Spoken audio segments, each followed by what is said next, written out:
कैसे हैं आप लोग? लगभग 1 महीने बाद आप लोगों से मुलाकात हो रही है। लगभग 15 रोज की छुट्टियां तो दिवाली की हो गई थी आप लोगों की। तो हम कहाँ तक कर चुके थे मैप को?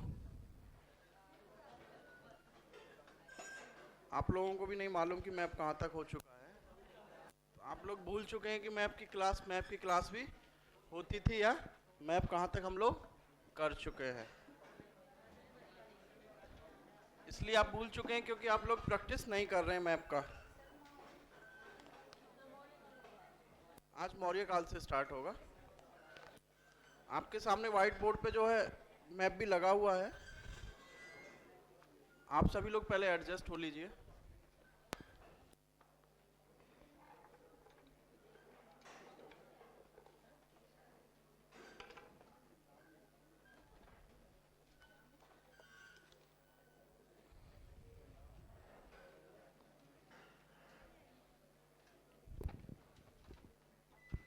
पीछे हम जो लोग मैप किए हैं उसमें आप लोगों को कोई प्रॉब्लम?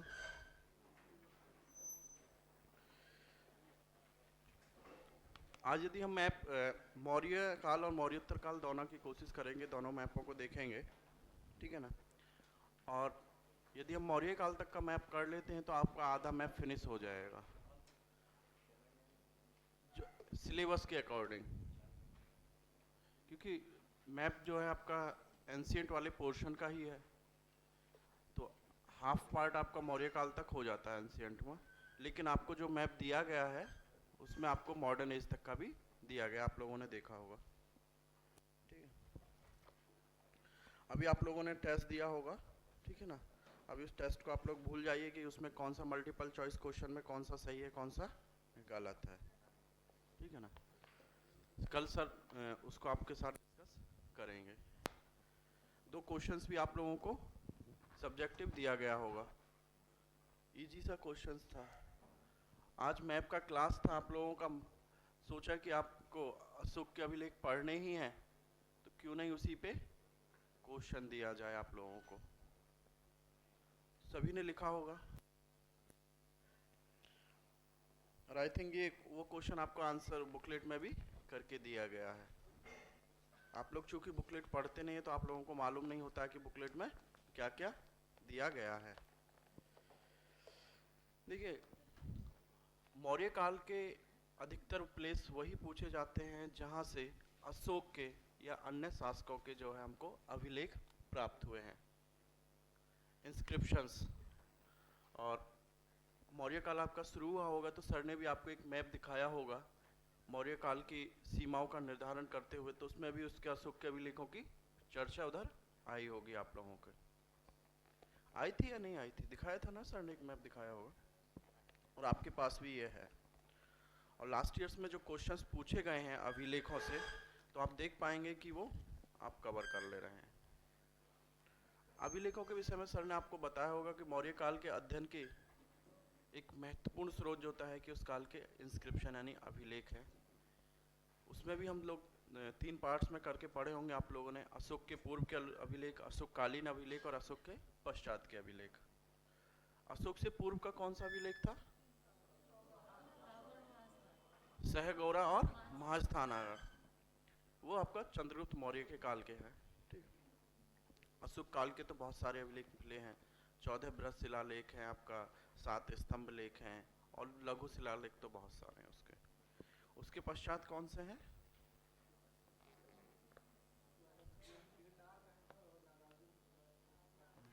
और अन्य काल के आएंगे सारे, ठीक है ना।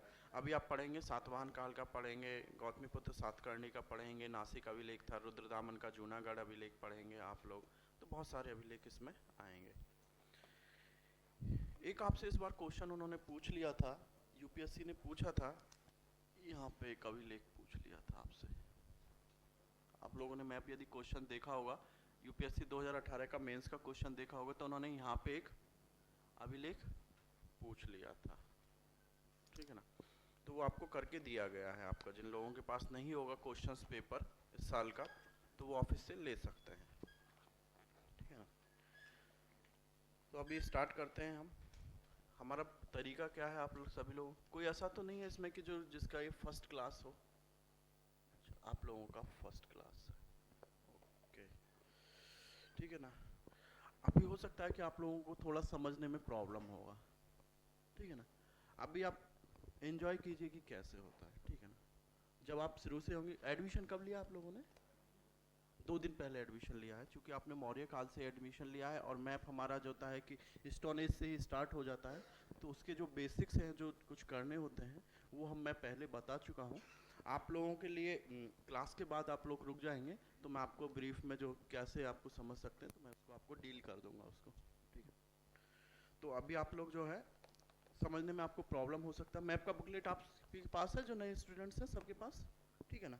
अभी आप थोड़ा एंजॉय कीजिए, देखिए कि कैसे, ठीक है ना। प्रॉब्लम हो सकता है, अभी समझने में प्रॉब्लम आएगा, लेकिन जब मैं बेसिक्स आपको बता दूंगा तो समझ पाएंगे, आप कनेक्ट कर पाएंगे। ऐसा नहीं है कि मैं अभी पढ़ाऊंगा आपको तो आप कनेक्ट नहीं कर पाएंगे, आप कनेक्ट कर पाएंगे उससे। पहले हम क्या करेंगे, लोकेशन सबका देखेंगे और फिर वो अपना चार्ट जो है उसको प्रिपेयर करेंगे।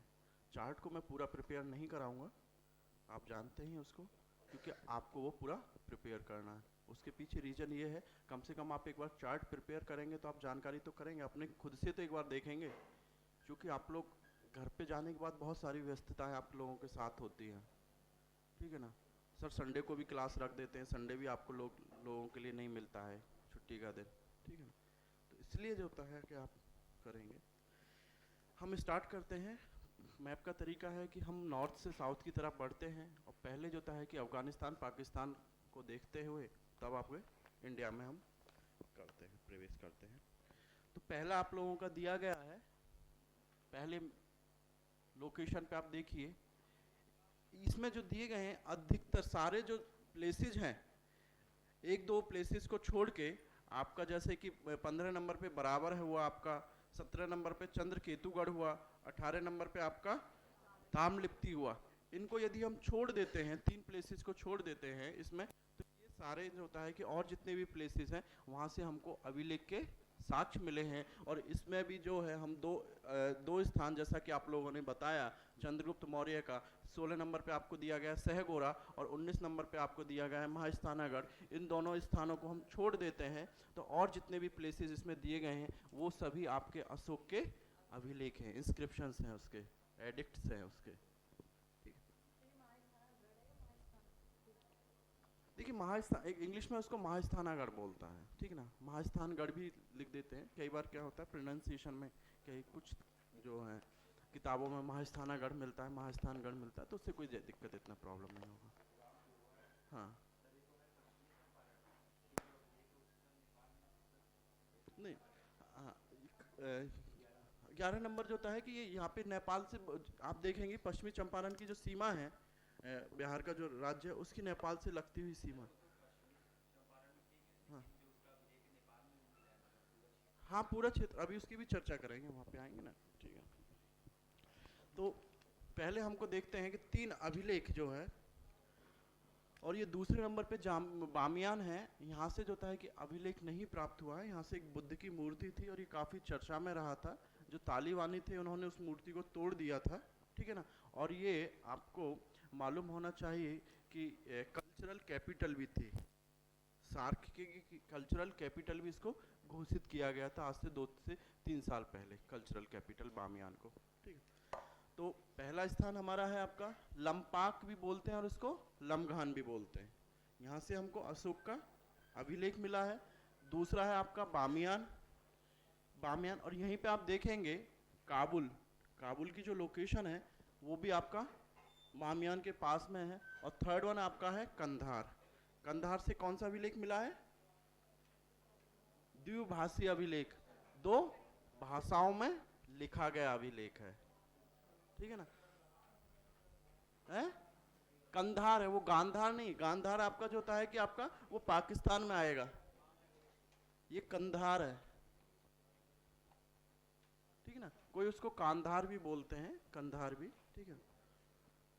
पहला हमारा लंपाक, दूसरे पे हमने देखा बामियान और थर्ड वन आपका कंधार। कंधार से हमको द्विभाषीय अभिलेख प्राप्त हुआ है। बामियान से जो होता है कि हमको बुद्ध की मूर्ति प्राप्त हुई थी। और ये फर्स्ट है लंपाक, यहाँ से भी अशोक का अभिलेख प्राप्त हुआ है। क्यों? आपको यदि ये मालूम होगा, आज ही आप लोगों ने क्वेश्चंस लिखा होगा। क्वेश्चंस है किसी के पास क्वेश्चन पेपर आज का?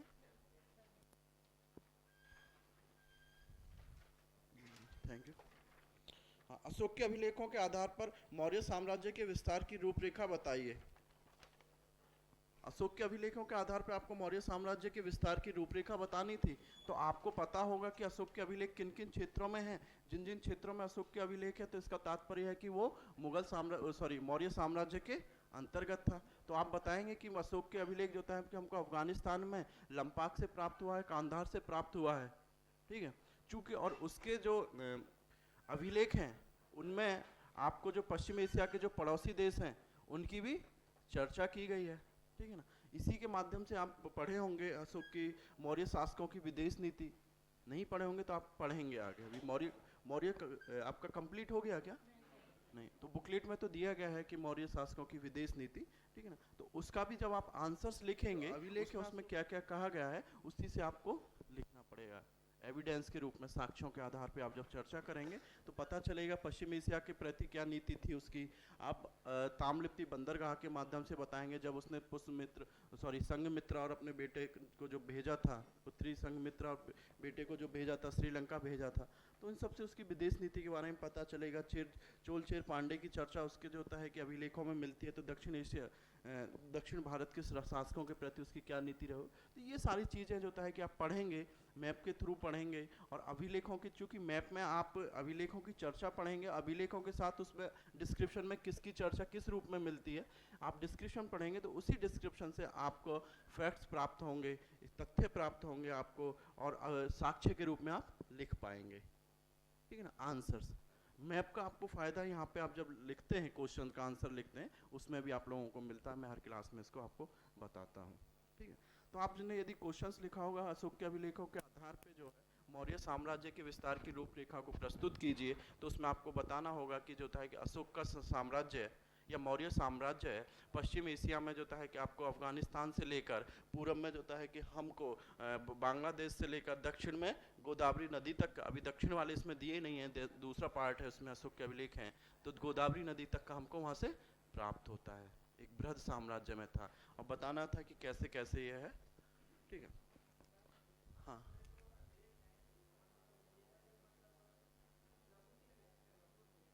देखिए इसमें लघु और बृहद दोनों ही शामिल हैं, ठीक है। लघु और बृहद दोनों ही शामिल है। उसका अंतर तो आप जान ही रहे होंगे, लघु का क्या मतलब है, बृहद का क्या मतलब है, ठीक है ना। तो इसमें दोनों ही शामिल हैं आपका, ठीक है ना। तो हमने अफगानिस्तान में उसके मेनली दो अभिलेख प्राप्त होते हैं, पहला आपको लंपाक है और दूसरा आपको कंधार है। और बामियान से जो होता है कि हमको तत्कालीन रूप में बुद्ध की मूर्ति हमको प्राप्त होती है। और बामियान ये आगे चल के जो होता है कि आपका मौर्योत्तर काल में भी ये आएगा। यदि आपसे मौर्योत्तर काल में भी पूछा जाता है तब भी आप इसको लिखेंगे। हम यदि पाकिस्तान में आते हैं तो पाकिस्तान से उसके दो महत्वपूर्ण अभिलेख, पहला आपका देखते हैं हम आपका शहबाजगढ़ी 4 नंबर पे, और 5 नंबर पे हम देखते हैं आपका मनसेरा या मानसेरा। आपको यहाँ पे मैंने चर्चा पूछूं आपसे, यहाँ से हमको यहाँ पे हड़प्पा काल से लेके, ठीक है ना, हड़प्पा काल के भी स्थल यहाँ से मिलते हैं हमको यहाँ से जो होता है कि आपका नवपाषाण काल के भी स्थल हमको यहाँ से मिलते हैं। तो कौन से स्थल थे, कोई बता पाएगा? नवपाषाण काल में वहां से कौन सा मिला है?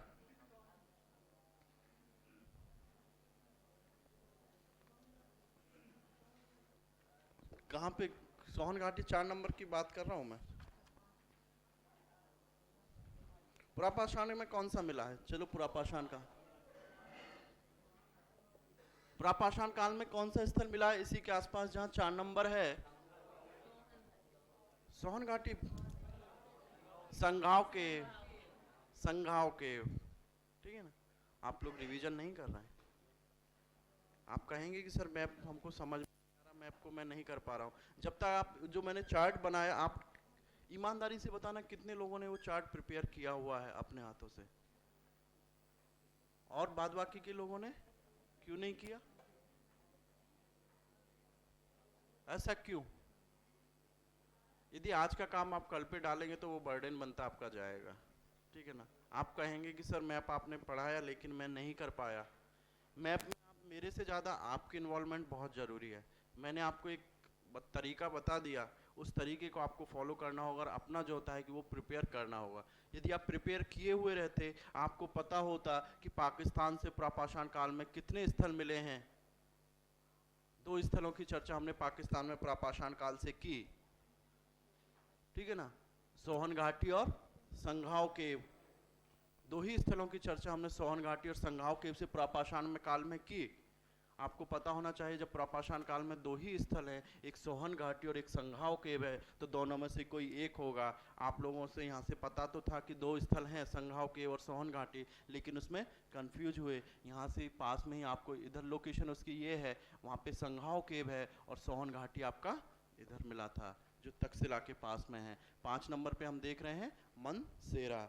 अभी देखिए यही आपको कंफ्यूजन क्रिएट करेगा। आप मैप का जब आप लोगों का टेस्ट भी हुआ, उसमें भी मैंने देखा कि आप लोगों को यही दिक्कत उसमें भी सामने आई थी। कुछ लोगों ने परफॉर्मेंस बहुत अच्छा किया उसमें, ठीक है ना, 10 में से 10 लोगों ने सही भी किए उसमें। लेकिन आप लोगों के साथ दिक्कत क्या हुई कि आपने डिस्क्रिप्शन को उतना महत्व नहीं दिया, केवल कह के। और कुछ लोगों ने उसमें क्या किया था कि पूरा क्वेश्चंस लिखा उन्होंने कि एक प्रापाषाण कालीन स्थल। हेडिंग में आपको वो नहीं लिखना है, हेडिंग में उसका जो आंसर है आपको वही लिखना है। यदि पूछा गया है आपसे, ये यदि मैं आपसे टेस्ट में पूछता हूँ कि एक अशोक कालीन अभिलेख या मौर्य कालीन अभिलेख या अभिलेखीय स्थल, तो आपको यह नहीं लिखना है वहाँ पे कि एक अभिलेखीय स्थल और उसके बाद लिखेंगे अभिलेख का नाम लिखिए कि सहबाज गढ़ी, और फिर उसके बारे में आप लोग लिखिए। आप लोगों ने, मैं अधिकतर ने क्या किया कि उसमें पूरा क्वेश्चंस लिखा और क्वेश्चंस के बाद उसका आंसर नहीं लिखा। उन्होंने सीधा लिखा कि यह पाकिस्तान में अवस्थित है या यहाँ से। जब तक आप नाम नहीं लिखेंगे, पर्टिकुलर उसका नाम नहीं लिखेंगे, तो आपको मार्क्स नहीं मिलेगा। उसके बावजूद भी मैंने जो है कि 1 मार्क्स उस पर दिया। नाम आपको लिखना पड़ेगा उसका, ठीक है ना। और आप जब तक वो चार्ट प्रिपेयर नहीं करेंगे तो यही कंफ्यूज आपको होगा। अभी तो हमने 8-10 भी मैप किए हैं ना, पूरा कितना प्लेसेस होगा, ज़्यादा से ज़्यादा 150 प्लेसेस के करीब होंगे। और जब अभी तो आधा भी नहीं हुआ, जब पूरा मैप हो जाएगा तो आपके पास कम से कम 400 प्लेसेस होंगे। और एक ही साइड से जो है कि 4-5 प्लेसेस आपको जब माइंड में रहेंगे तो आपको वो कन्फ्यूजन क्रिएट करेगा। और कन्फ्यूजन को दूर करने का एक ही कारण है, मैंने बताया, तरीका बताया कि वहाँ से किसी एक काल में एक ही पर्टिकुलर प्लेस पूछा है, एक मिलेगा आपको। यदि काल अलग होगा तो प्लेस अलग हो जाएगा, समझ रहे ना आप। इसी प्रकार यहाँ से मध्य पाषाण काल में कौन सा स्थल मिला है? अब पाकिस्तान से मध्य पाषाण काल में कितने स्थल मिले हैं? एक भी नहीं मिला। क्यों? 2 की चर्चा किए थे हम मध्य पाषाण काल में। देखिए सभी लोग जो है अपना मैप पलटने लगे।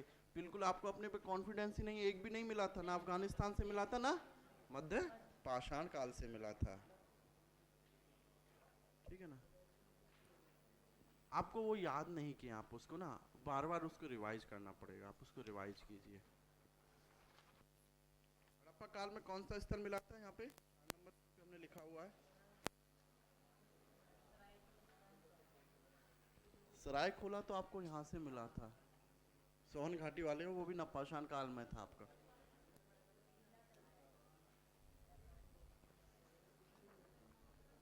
कंफ्यूजन फ्री हुआ ना आप लोगों को? कोई स्थल पास ही में नहीं था यार उसके। आप देख के बता रहे, मैप में देख के आप लोग बता रहे हैं कि नहीं है सर, बिना मैप में देख के आपको बताना था। इसी से पता चलता है कि आप रिवीजन नहीं कर रहे हैं।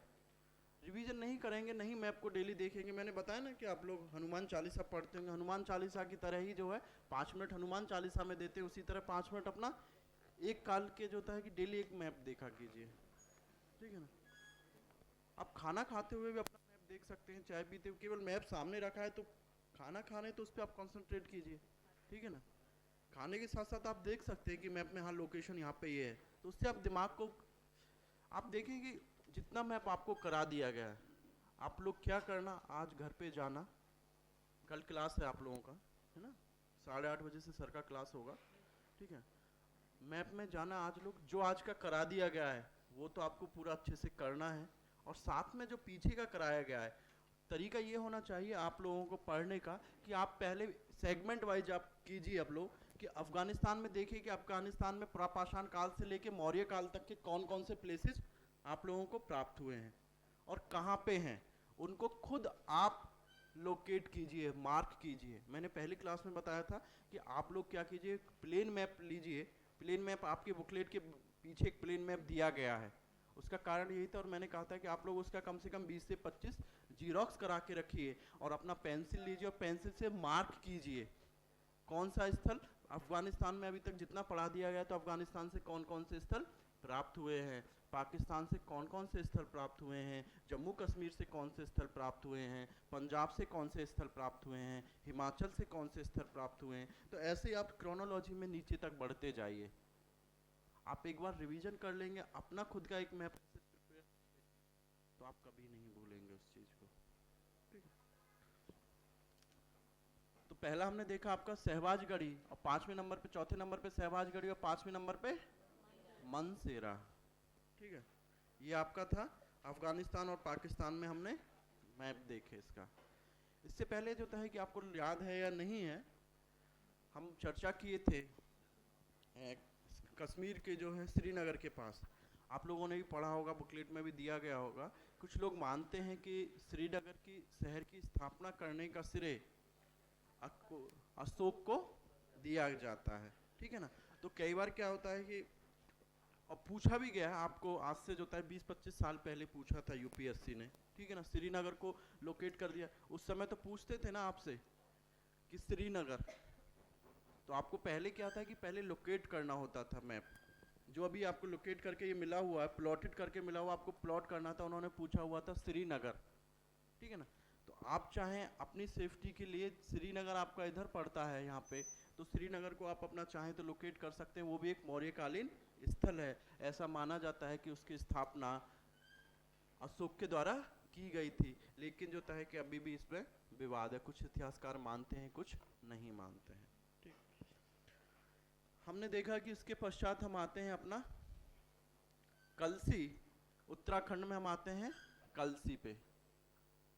छठा नंबर आप अपनी बुकलेट में भी देख पाएंगे, छठे नंबर पे एक आपको अभिलेख प्राप्त हुआ था अशोक का, कलसी। कलसी किस राज्य में है? उत्तराखंड में। तो ये कैसा अभिलेख है? बृहद अभिलेख है या लघु शिलालेख है? बृहद अभिलेख है, कलसी है। ये भी आपसे यूपीएससी 2 बार पूछ चुका है कि एक अभिलेखीय स्थल कलसी। उसके बाद 2 स्थल हैं ये, दिल्ली मेरठ और दिल्ली टोपरा। दिल्ली पहले ये जो था कि मेरठ में थे और टोपरा में थे। और आपको पता होगा कि सल्तनत सुल्तान फिरोज शाह तुगलक के द्वारा को अपनी राजधानी दिल्ली में लेके आया गया, इसलिए इनका नाम पड़ गया दिल्ली मेरठ और दिल्ली टोपरा। ठीक है ना, ये दोनों स्थल भी आपसे पूछे हैं। मेरठ कहाँ पे है आपका? उत्तर प्रदेश में, और टोपरा आपका था हरियाणा में। तो अभी भी इनका जो दिया जाता है लोकेशन, तो दिल्ली मेरठ और दिल्ली टोपरा। ये किस प्रकार के अभिलेख हैं? स्तंभ लेख हैं, जो 7 स्तंभ लेख हैं उनमें से ये 2 भी हैं। ठीक है ना, ये स्तंभ अभिलेख हैं अशोक के। उसके पश्चात हम आते हैं नेपाल में आते हैं।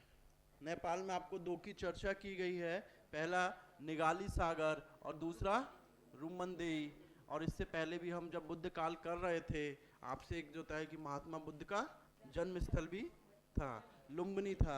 लुम्बिनी कहाँ पे था? इन दोनों के बीचों में देखें तो हम जहाँ पे ये आपका ये रुमनदेई के पास ही आपका पड़ता है लुम्बिनी। यदि आपसे पूछा जाता है कि एक अभिलेखीय स्थल, तब आप लिखेंगे रुमनदेई। और आपसे पूछा जाता है कि एक दार्शनिक का जन्म स्थल, तब आप लिखेंगे लुम्बिनी। और यदि पूछा जाता है निगाली सागर, ठीक है ना, पूछा जाता है कि एक स्तूप स्थल, ठीक है ना, तब आप कौन सा लिखेंगे?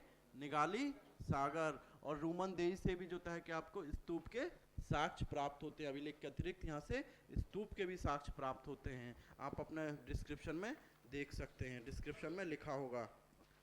निगाली सागर में आप देखेंगे तो वहाँ से भी आपको वो मिला है, स्तंभ लेख भी मिले हैं। और निगाली सागर में आप देखेंगे तो इसमें लिखा हुआ है निगली, अर्थात निगाली सागर वर्तमान में वर्तमान नेपाल में रूमंदेई अथवा प्राचीन लुम्बिनी से 13 मील उत्तर पश्चिम दिशा में स्थित है। यहाँ पर अशोक का स्तंभ लेख मिला है। इस अभिलेख से पता चलता है कि अपने शासन के 20वें वर्ष में अशोक ने यहाँ की यात्रा की और कनक मुनि के स्तूप का परिवर्धन कराया था।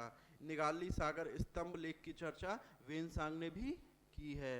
तो आपसे पूछा जा सकता है निगाली सागर के रूप में कि ये आपको स्तंभ लेख के रूप में भी पूछा जा सकता है और आपको स्तूप के रूप में भी पूछा जा सकता है, आपको मौर्यकालीन स्थल के रूप में भी इसकी पूछा जा सकता है।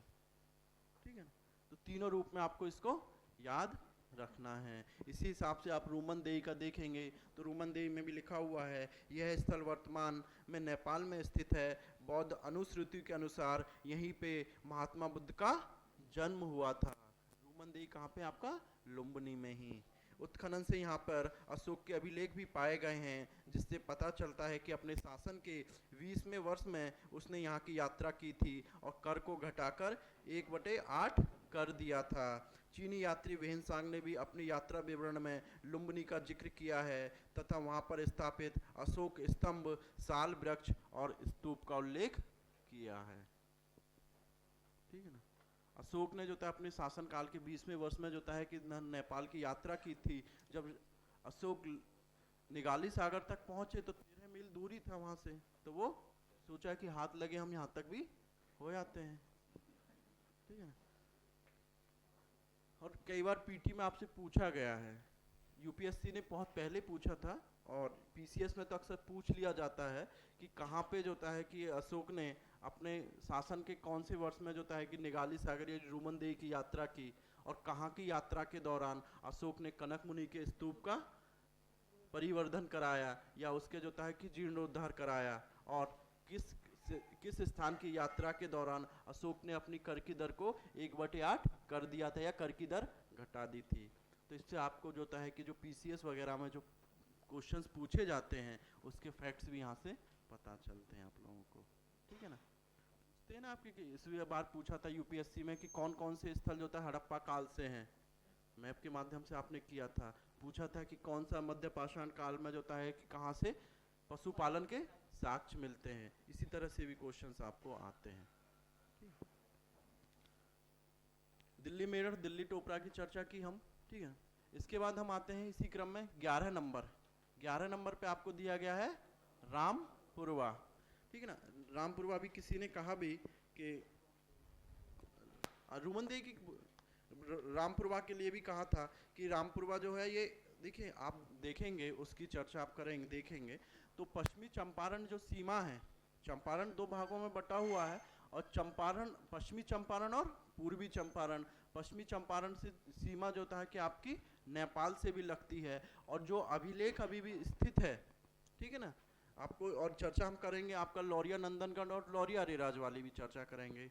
तो रामपुरवा का जो बैल जो स्तंभ है रामपुरवा से हमको यहाँ पे लिखा हुआ है आपका, यह मौर्यकालीन स्थल बिहार राज्य के चंपारण जिले में स्थित है। यहाँ से अशोक महान के 2 खंडित स्तंभ अभिलेख प्राप्त हुए हैं। यहाँ से प्राप्त स्तंभों के शीर्ष पर सिंह एवं वृषभ की प्रतिमाएं निर्मित हैं। तो यहाँ से स्तंभ अभिलेख प्राप्त हुए हैं उसके, लेकिन वो अभी खंडित अवस्था में हैं। उनके ऊपर जो होता है कि एक इसको हम बोलते हैं नटुआ बैल, मतलब कि नाटा बैल जो उसकी प्रतिमा भी उस पर आपने देखा होगा और सर आपको दिखाएंगे भी जब उस काल का आपको स्थापत्य पढ़ाएंगे, कला संस्कृति पढ़ाएंगे, उसमें आपको स्लाइड पे यहाँ पे व्हाइट बोर्ड पे आप लोगों को दिखाएंगे उन चित्रों को। ठीक है ना, और आपको हो सकता है कि आपके बुकलेट में भी दिया गया होगा जहाँ पे कल्चर वाला होगा। आई थिंक सेकंड बुकलेट जो मिलेगी उसमें प्राचीन काल का एक बार स्थापत्य, चित्रकला, सारी चीज़ आपको होंगी क्योंकि सिलेबस में है, तो वहाँ पे वो सारे फोटोज आपको देखने के लिए मिलेंगे उसमें भी। ठीक है, तो ये जो रामपुरवा है इसका कुछ पार्ट चूंकि लगता है उस क्षेत्र में था, तो अभी के प्रेजेंट टाइम में जो अवस्थित है वो बिहार में ही है। ठीक है ना, और 12 नंबर पे हम लोग देख रहे हैं लौरिया नंदनगढ़ और ऑग्लिक करके आपको दिया गया है लौरिया अरेराज। दोनों के बीच में 2 अलग अलग हैं। ये लौरिया नंदनगढ़ और लौरिया अरेराज किस प्रकार के लेख हैं? स्तंभ अभिलेख हैं। आप लोग देख के बता रहे हैं, वैसे याद नहीं है, कम से कम आपको याद होना चाहिए एज ए हिस्ट्री स्टूडेंट। ठीक है ना, आप कभी कहीं इंटरव्यू में जाएं या कभी प्रीलिम्स में रहे तो पूछा जा सकता है आपसे, या कोई भी जनरलाइज वे में पूछ सकता है कि अशोक के बृहद शिलालेख 9 स्थानों से प्राप्त हुए हैं, ठीक है। पहले 8 से थे, तो अब एक नया सन्नाटी अमरावती से भी एक प्राप्त हुआ है खुदाई में, तो कहाँ कहाँ से प्राप्त हुए हैं। और सातों की चर्चा यदि हम करते हैं उसमें, तो उसमें दिल्ली मेरठ, दिल्ली टोपरा, लौरिया नंदनगढ़, लौरिया अरेराज, ठीक है ना, रामपुरवा हुआ आपका। तो ये सारी चीज़ आपको थोड़ा पता होना चाहिए, ठीक है ना। आपका इंटरेस्ट होना चाहिए कि कहाँ से प्राप्त हुआ है, तो ये ठीक है। मैप में आप लोग हम पढ़ ही रहे हैं।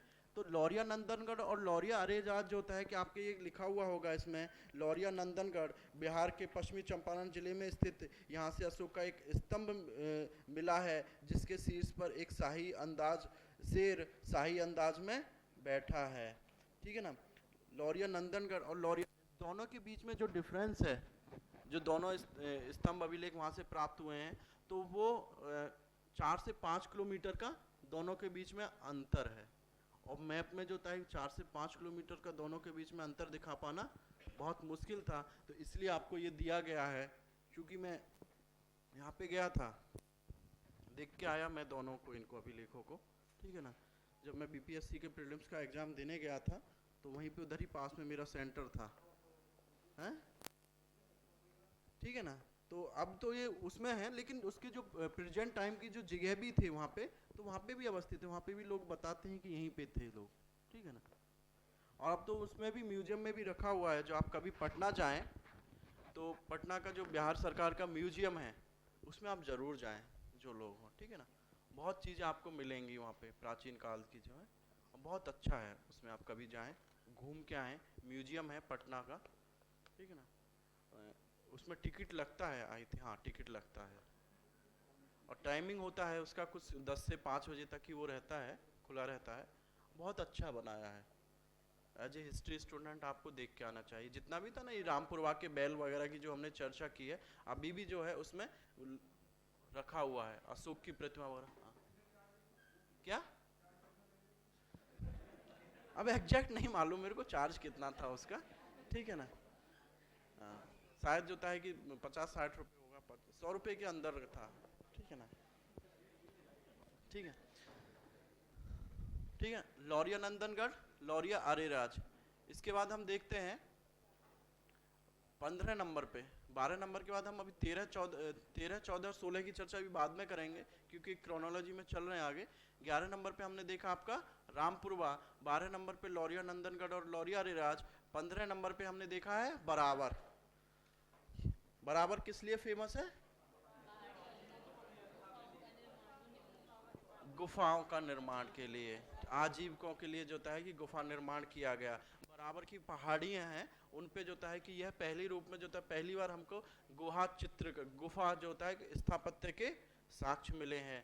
आप लोगों को मालूम होगा, जब एक क्वेश्चन आप लोग करेंगे कि पल्लव काल में पढ़ेंगे ना, तो पल्लव काल में भी इस तरह से जो है कि गुफाओं में जो है कि उन्होंने स्थापत्य का निर्माण किया।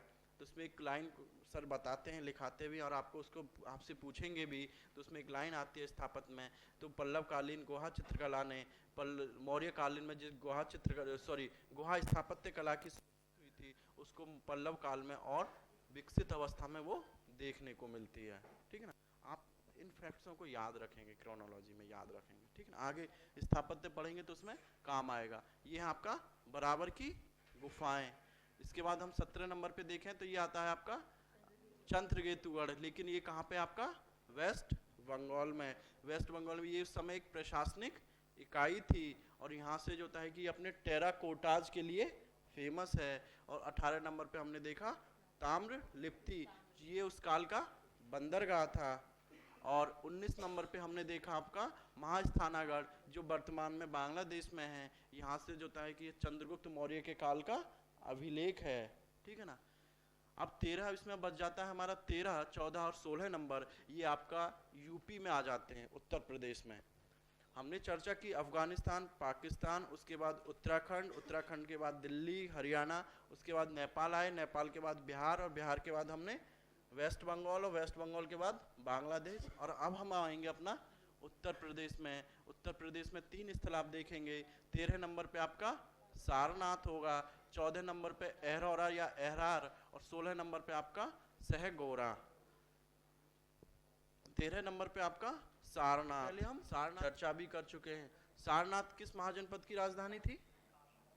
काशी महाजनपद की राजधानी भी रहा है सारनाथ, और उस काल में चलता भी रहा, क्योंकि बौद्ध से जुड़ा हुआ स्थल था। और आपको पता होगा कि अशोक ने धम्म नीति की प्रतिपादित किया, धम्म नीति चलाई। हालांकि उसकी धम्म नीति किसी एक धर्म से संबंधित नहीं थी, उसने सभी धर्मों का जो अच्छी अच्छी बातें थी उसमें समाहित किया। ठीक है ना। तो सारनाथ भी उस काल में महत्वपूर्ण स्थल था। अहरौरा से क्या मिला है हमको?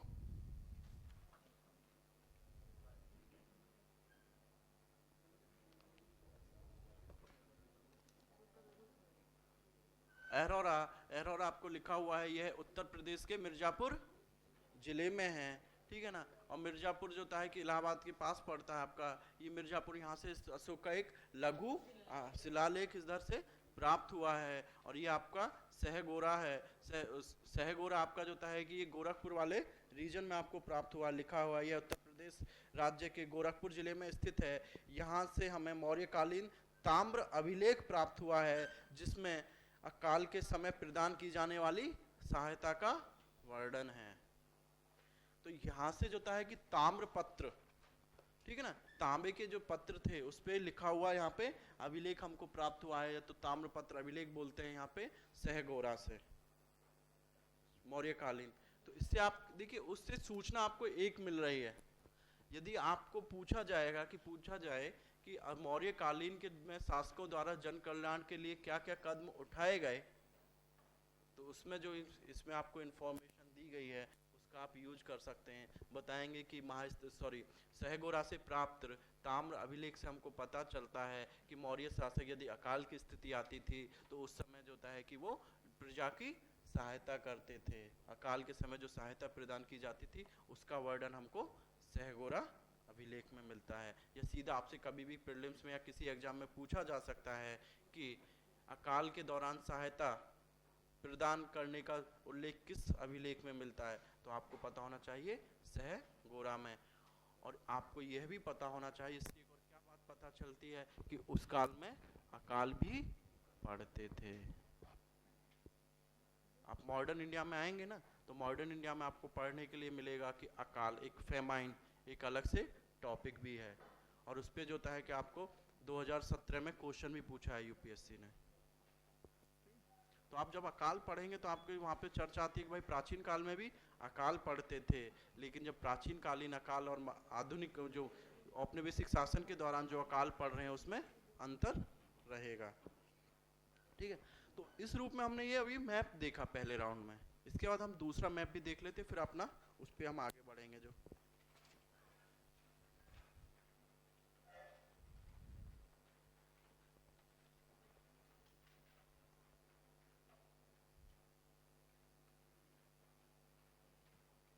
आपके उसमें भी बुकलेट में भी दिया गया होगा मैप।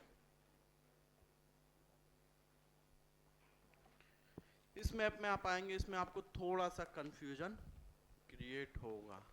ठीक है ना, विशेषकर साउथ वाले उसमें। ठीक है ना। एक क्रोनोलॉजी में आपको देख रहे होंगे, तो एक क्रोनोलॉजी में आपको दिया गया है। और मैं आपको बता दूं कि जिन लोगों ने नई एनसीईआरटी पढ़ी होगी, ठीक है ना, 12वीं 12th क्लास की जो है एनसीईआरटी पढ़ी होगी, हमारा अतीत भाग 1 करके, उसमें भी जो है आपको एक मैप दिया गया होगा अशोक के अभिलेखों का। ठीक है ना। और उसमें जो नीचे आपको ये मैप दिए गए हैं साउथ वाले, ठीक है ना, उनकी लोकेशन उसमें बिल्कुल गलत दी हुई है। ठीक है ना। तो वहाँ से आप लोग कंफ्यूज नहीं करेंगे, क्योंकि उसने लिखा हुआ है नीचे कि इसके लिए कोई पैमाना अब नहीं अपनाया गया है, और यह केवल आपको उस क्षेत्र से, आसपास के क्षेत्र से परिचित कराने के लिए दिया गया है। तो उसमें एग्जैक्ट लोकेशन नहीं दी गई है। उसने लिखा हुआ है कि यह अपने डिस्क्रिप्शन में वहाँ पे जो उसने लिखा हुआ है, जो उसमें कहा गया है कि यह स्थल है राजुल मंडगिरी। ठीक है ना। उसने लिखा हुआ है कि ये उसमें अवस्थित है, कर्नाटक राज्य में है। ठीक है। लेकिन उसने उसको दिखाया हुआ आपको मैप में आंध्र प्रदेश में है, तो उससे आप कंफ्यूज नहीं होंगे। ठीक है। अब इसमें हम देखते हैं अपना पहला राजस्थान में हम आते हैं। मैप सभी को दिमाग में है राजस्थान का? ठीक है। पहला हम देख रहे हैं बैराट। ये बैराट जो होता है कि कई बार हम इसकी चर्चा कर चुके हैं, लेकिन अलग अलग काल में इसका अलग अलग नाम था। महाजनपद काल में यहाँ पे कौन सा महाजनपद था? राजस्थान में तो एक ही मिला था, मत्स्य महाजनपद। उसकी राजधानी कौन सी थी? विराटनगर। तो वही जो विराटनगर उस काल में विराटनगर कहलाता था, अब बैराट हो गया वो। ठीक है ना। पहले जो हम प्रयाग था, उसके बाद इलाहाबाद हुआ और अब प्रयाग राज हो गया। ठीक है ना। तो इसी हिसाब से जो होता है कि पहले महाजनपद काल में जो ये विराटनगर कहलाता था, अब वैराट कहलाता है ये। ठीक है ना, उसी की लोकेशन के पास है। दूसरा आपका भ्राभू। ये किस प्रकार के अभिलेख हैं अशोक के?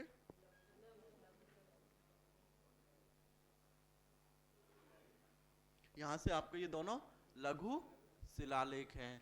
तो इसमें किसमें आपको जो होता है कि पता चलता है किस लिए फेमस हैं दोनों कुछ पता चलता है कुछ आपको?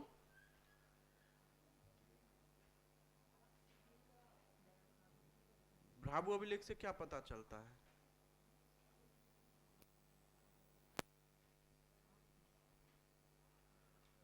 धम्म नीति आप लोगों ने पढ़ ली अशोक की? अच्छा, अभी धम्म नीति नहीं पढ़ी आपने, तो इसलिए आप नहीं बता पा रहे हैं। ठीक है ना।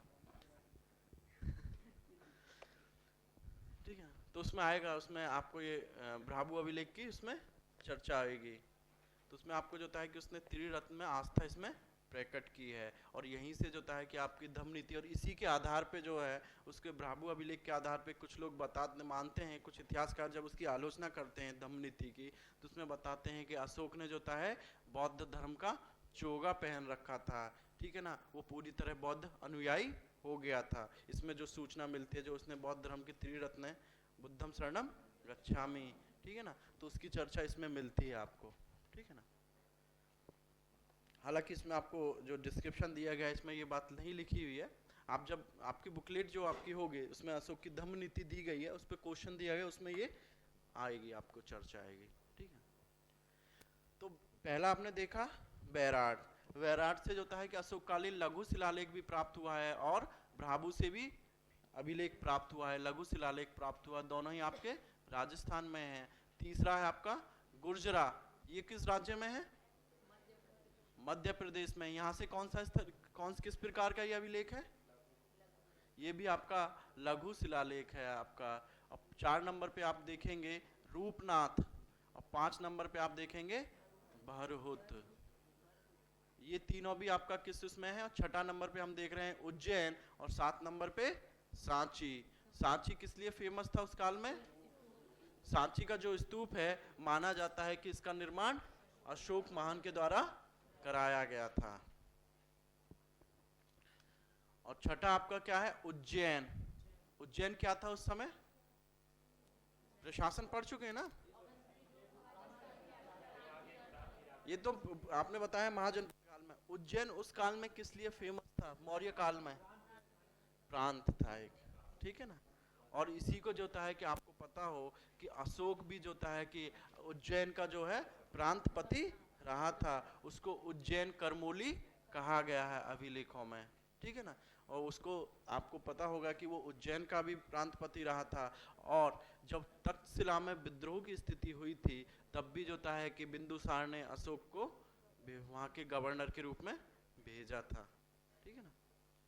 इतिहास से जो होता है कि जो आपको कुछ चीज़ें पढ़ते हैं, प्रशासन पढ़ते हैं, जो चीज़ें आप पढ़ते हैं समाज में, तो उसको मैप में आप लेकर आइए, और मैप की चीज़ों को वहाँ पे एक दूसरे से इंटरलिंक किया कीजिए। आप इंटरेस्ट तभी जगेगा आप लोगों का।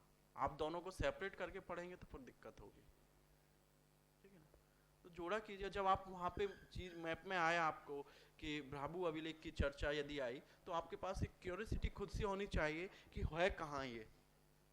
तुरंत आपको जो होता है कि चूंकि मैप का बुकलेट आपको पहले से दिया गया है, ठीक है, तो उसमें आप सर्च करने की कोशिश किया कीजिए। यदि मैप में वो नहीं दिया गया है तो उसको अंडरलाइन करके रखिए, उसको एक अलग चीज रख के लिख के आप लोग रखिए, और जब मेरी मैप की क्लास हो तो पूछिए कि सर आपकी चर्चा इसमें की गई है, बुकलेट में ये दिया गया है, सर ने इसको लिखा है, लेकिन ये मैप में नहीं है। ऐसा कोई स्थल नहीं होगा यदि एक आध दो स्थल की चर्चा हम छोड़ दें कि जो सर लिखाएं और जो आपको बुकलेट में दिया गया और आपकी मैप की बुकलेट में नहीं दिया गया हो।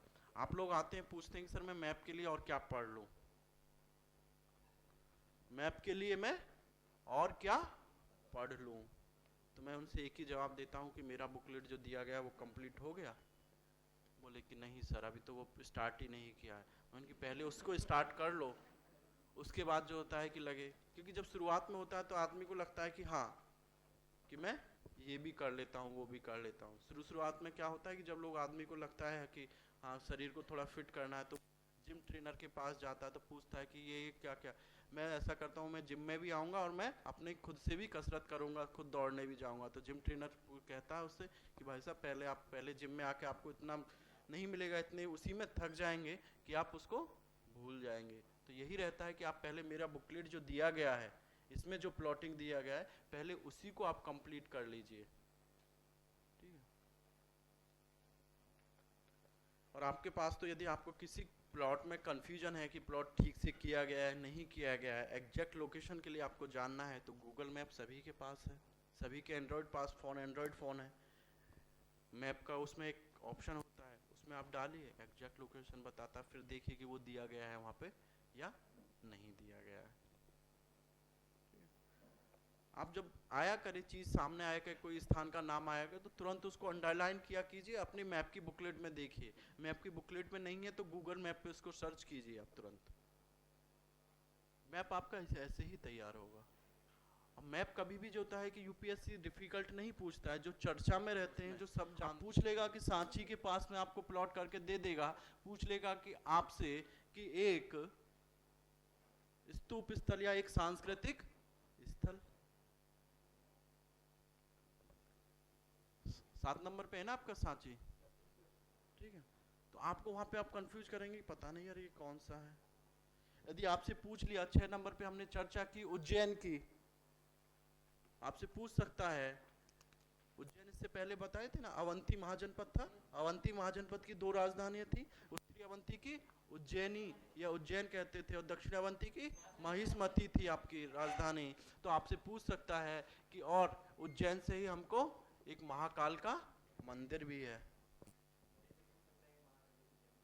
हाँ महाकवि का जन्म स्थान कालिदास जी का जो है वहां पे है, ठीक है। तो आपसे कैसे इस बार भी पूछा था ना यूपीएससी ने कि एक राजनीतिक सांस्कृतिक स्थल, तो आपसे पूछा जा सकता है कि उज्जैन के रूप में एक राजनीतिक सांस्कृतिक स्थल। तो जो आपको जिस क्षेत्र से जो जो चीजें प्राप्त हो रही हो जिसके लिए वो फेमस था, ठीक है ना, तो उसी रूप में आपसे ये क्वेश्चंस पूछा जाएगा।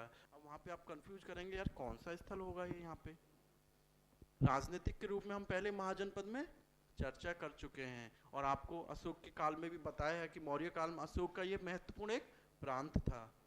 और आप जब देखेंगे उत्तरापथ और दक्षिणापथ की चर्चा आप लोगों ने, सर ने बताया होगा उत्तरापथ और दक्षिणापथ व्यापारिक मार्ग, ठीक है ना, उसमें उज्जैन की कहीं चर्चा आई थी? एक महत्वपूर्ण व्यापारिक मार्ग के रूप में केंद्र बिंदु भी था आपका उज्जैन। उज्जैन ही जो होता है कि वो आपका ट्रांजिशन पॉइंट था जहां से उत्तरापथ और दक्षिणापथ दोनों बिंदु वो अलग होते थे। तो ये एक महत्वपूर्ण व्यापारिक केंद्र के रूप में भी आपको पूछा जा सकता है। पूछा जा सकता है कि एक आर्थिक राजनीतिक केंद्र, ऐसे ही पूछा जा सकता है आपको आर्थिक राजनीतिक एवं सांस्कृतिक केंद्र।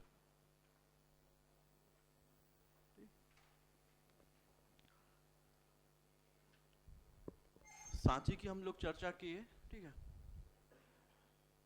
आपको गुर्जरा, भरूच और रूपनाथ की हम चर्चा किए। इसके बाद गुजरात में हम देखते हैं 8 नंबर पे गिरनार।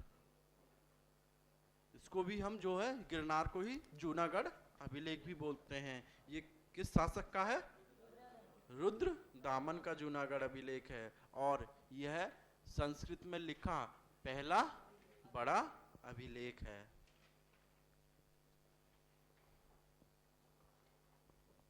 इससे किस चीज की चर्चा मिलती है हमको? गिरनार से अभिलेख से सुदर्शन झील के निर्माण की चर्चा मिलती है। जब आप लिखेंगे कि कल्याणकारी राज्य के, आपको एक क्वेश्चन भी करके दिया गया होगा बहुत सारे क्वेश्चंस आपको बुकलेट में करके दिए गए हैं मौर्य काल पर। अधिकतर जितने भी क्वेश्चंस आए हैं यूपीएससी में वो सभी आपको मौर्य काल के वो करके दिए गए हैं। उसमें पूरा आंसर नहीं लिखा है तो आपको पॉइंट में उसको एक डायरेक्शन बताया गया है। कल्याणकारी राज्य के ऊपर 2-3 बार यूपीएससी ने क्वेश्चन पूछा है। गिरनार के बाद 9 नंबर पे सोपारा। सोपारा की चर्चा तो हम चौथी से 5वीं बार कर रहे होंगे। किस लिए फेमस है सोपारा? बंदरगाह। आप लोग दबी दबी आवाज में बोलते हैं, कॉन्फिडेंस नहीं है तो कॉन्फिडेंस के साथ बोलिए बंदरगाह था, ठीक है ना। सोपारा बंदरगाह के रूप में फेमस था। और 10 नंबर पे कल्याण। कल्याण भी जो था कि उस काल में एक बंदरगाह था। पता है ना आपको कि काल में जो था कि वाणिज्यिक गतिविधियां को बढ़ावा मिला और वाणिज्यिक गतिविधियों में राज्य ने भी भूमिका निभाई थी उस काल में, ठीक है ना। आपको सर ने अर्थव्यवस्था जब पढ़ा रहे होंगे तो और लिखा होगा महाजनपदकालीन अर्थव्यवस्था प्लस राज्य की भूमिका इज इक्वल टू मौर्यकालीन अर्थव्यवस्था। लिखा है, बताया था ये सर ने। तो मतलब समझ लिए थे ना आप क्या था कि जब राज्य के द्वारा भूमिका निभाई जाएगी अर्थव्यवस्था में उन्होंने कृषि क्षेत्र में भी भूमिका निभाई, खनन क्षेत्र में भी भूमिका निभाई, वाणिज्य व्यापार में भी भूमिका निभाई और अशोक की जो धम्म नीति थी उसकी भी महत्वपूर्ण भूमिका रही वाणिज्य व्यापार को बढ़ाने में। अभी होती है ना, अभी भी कूटनीतिक चलती है, सांस्कृतिक कूटनीति की चर्चा जो हम करते हैं, तो हम अशोक के काल में आज से 2300 साल पहले भी हम देख चुके हैं। केवल उसकी धम्म नीति का जब आप पढ़ेंगे तो उसका बहुत सारे एस्पेक्ट्स थे, वो कई कारकों से जुड़ी हुई थी। राजनीतिक उसका भी निहितार्थ था, सामाजिक निहितार्थ भी था, प्रशासनिक भी था और आर्थिक भी था। ठीक है। कल्याण ये भी महाराष्ट्र में आपका है। इसके बाद हम आते हैं, इस बार ये पूछा था आपसे, रत्नागिरी यूपीएससी ने पूछा था आप लोगों से। रत्नागिरी इस बार यूपीएससी ने आपसे पूछा था। वो पूछा था जैन उसका जो होता है कि ये एक्चुअली यहाँ पे आपको जो बुकलेट में लिखा हुआ है वो महत्वपूर्ण, बहुत फेमस ये मेनली आपका बौद्ध शिक्षा के केंद्र में है, लेकिन यहाँ पे जो होता है कि बौद्धों के साथ साथ जो जैन थे, जैन संघ भी यहाँ पे स्थापित थे। तो ये आपका रत्नागिरी है। 12 नंबर पे और 13 नंबर पे आप देखेंगे धौली और जोगढ़, और 14 नंबर पे आप देखेंगे खंडगिरी। इससे पहले हम चर्चा किए थे एक उदयगिरी की भी, उदयगिरी और खंडगिरी। उदयगिरी आपको इधर पड़ता है थोड़ा सा, ये दोनों हैं, तो दोनों की चर्चा, ये आपके गुहा स्थल हैं, गुफा यानी केव साइट्स हैं उस काल में, ठीक है। और ये भी आपसे यूपीएससी पूछ चुका है। धौली जोगढ़, धौली और जोगढ़ किस प्रकार के अभिलेख थे? बृहद शिलालेख ही थे, लेकिन वो अतिरिक्त, प्रथम अतिरिक्त और द्वितीय अतिरिक्त के रूप में उसकी चर्चा की जाती है। रत्नागिरी, ठीक है ना। यहाँ पे लेके और भी 2 स्थलों की जो है, अभी जो है वर्तमान में लास्ट ईयर ही सरकार ने यहाँ पे और भी 2 बौद्ध स्थल और जैन स्थल थे, यहाँ पे और भी हैं, मैं नाम उनका भी भूल रहा हूँ, तो इनको लेके जो है कि एक डायमंड ट्रायंगल बना रहा है सरकार। आप लोगों ने करंट में पढ़ा होगा, डायमंड ट्रायंगल बना रही है सरकार। आप अपना गूगल पे सर्च करना डायमंड ट्रायंगल, ठीक है ना। और इसी कारण जो है कि इस बार यूपीएससी ने पूछा आपके लिए फेमस, इस बार यूपीएससी ने जो करंट में जो करंट से जो रिलेटेड थे प्लेसेज हिस्ट्री में, उस पे क्वेश्चंस पूछे। आप देखेंगे पहला एक पूछा था आपको हड़प्पा कालीन स्थल, बिल्कुल ये लगता हुआ आपको रो फेरी सेवा जो स्टार्ट की थी, तो वहीं से पता चला कि यहाँ पे एक बिल्कुल स्थल था कुंतसी, वो पूछा आपने। और ये चर्चा में था आपका रत्नागिरी उसने पूछा डायमंड ट्रायंगल के कारण। और एक यहाँ पे आपसे पूछा था उसने टेराकोटाज के लिए पूछा था, तो वो भी उस समय एक था बिष्णुपुर। आजकल यूपीएससी भी क्या करने लगा है कि जो करंट में है और महत्वपूर्ण जो मेनली सांस्कृतिक स्थल जो रहते हैं उनसे पूछती है। अभी आपने देखा होगा, अभी कुछ दिन पहले पढ़ा हो तो आया था कि चंदौद से यूपी का जो है बागपत के पास जो होता है कि एक हड़प्पा काल की अभी भी वहाँ पे खुदाई चल रही है, तो पता चला है कि वहाँ से भी कुछ हड़प्पा कालीन अवशेष प्राप्त हुए हैं। आप जब न्यूज़पेपर पढ़ें तो उसमें ध्यान रखें कि कोई यदि ऐसी सूचना आती है, आप मैगजीन पढ़ते हैं तो आप उस पर थोड़ा आप लोग ध्यान देंगे, ठीक है ना, मैप के पॉइंट ऑफ व्यू से भी। क्या क्वेश्चन? क्या काशी में क्या मिला है? अभी लेक मिल, तो अभी एक्चुअली क्या होता है ना कि हाँ, तो उसके लिए अभी मेरे को उसमें मालूम नहीं, मैंने नहीं पढ़ा है उसको अभी, ठीक है ना, तो मैं पढ़ लूंगा तो आपको बता दूंगा उसका, ठीक है क्या था। तो आपको जो होता है कि उसको जहाँ पे लिखा हुआ है, जहाँ पे जो न्यूज आई होगी उसको आप कटिंग करके रखेंगे, आप जहाँ पे जो मिला है उसको अपने मैप की बुकलेट के साथ उसको स्टेपल करके जरूर रखेंगे, ठीक है। तो ये चीज़ें नई नई खुदाई में आती रहती। तो यूपीएससी पहले क्या होता था कि इसलिए हम इसको कवर नहीं करते थे कि जब तक कि पूरी तरह ये प्रमाणित नहीं हो जाता है, ठीक है। लेकिन क्या किया कि यूपीएससी ने इस बार से ट्रेंड चेंज कर दिया, तो हमको भी उसके अनुसार काम करना होगा, ठीक। धौली, जोगड़ और उदयगिरी खंडगिरी की हमने चर्चा की। इसके बाद कंफ्यूजन यहाँ पे आपको थोड़ी सी होगी, ठीक है ना।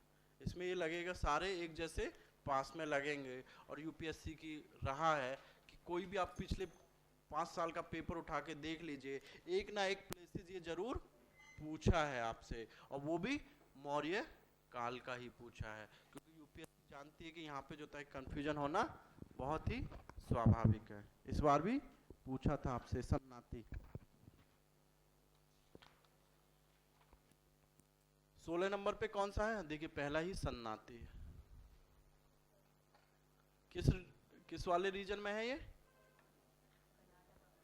कर्नाटक में आएगा। ये किस में आएगा आपका?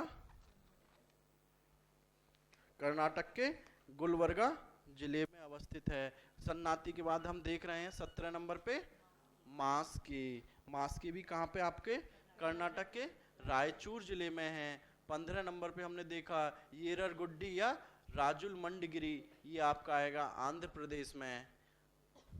आप लोगों को यदि मैप याद होगा, आप कुछ लोग कंफ्यूज कर सकते हैं कि ये महाराष्ट्र में, लेकिन आप देखेंगे मैप पे, आप जब जाएंगे सन्नाती गुलबर्गा जिला, तो वो महाराष्ट्र और कर्नाटक की जो सीमा है उससे लगता हुआ जिला है, लेकिन आता किसमें? आपका कर्नाटक में। कर्नाटक में आपका कौन सा है? ये गुलबर्गा जिले में सन्नाती है। और 17 नंबर पे आप मास्की देखेंगे, मास्की आपका रायचूर जिले में है। और 15 नंबर पे आप देखेंगे रेरूरगड्डी या राजुल मंडगिरी, ये आपका आंध्र प्रदेश में है। और ये किस जिले में? आंध्र प्रदेश के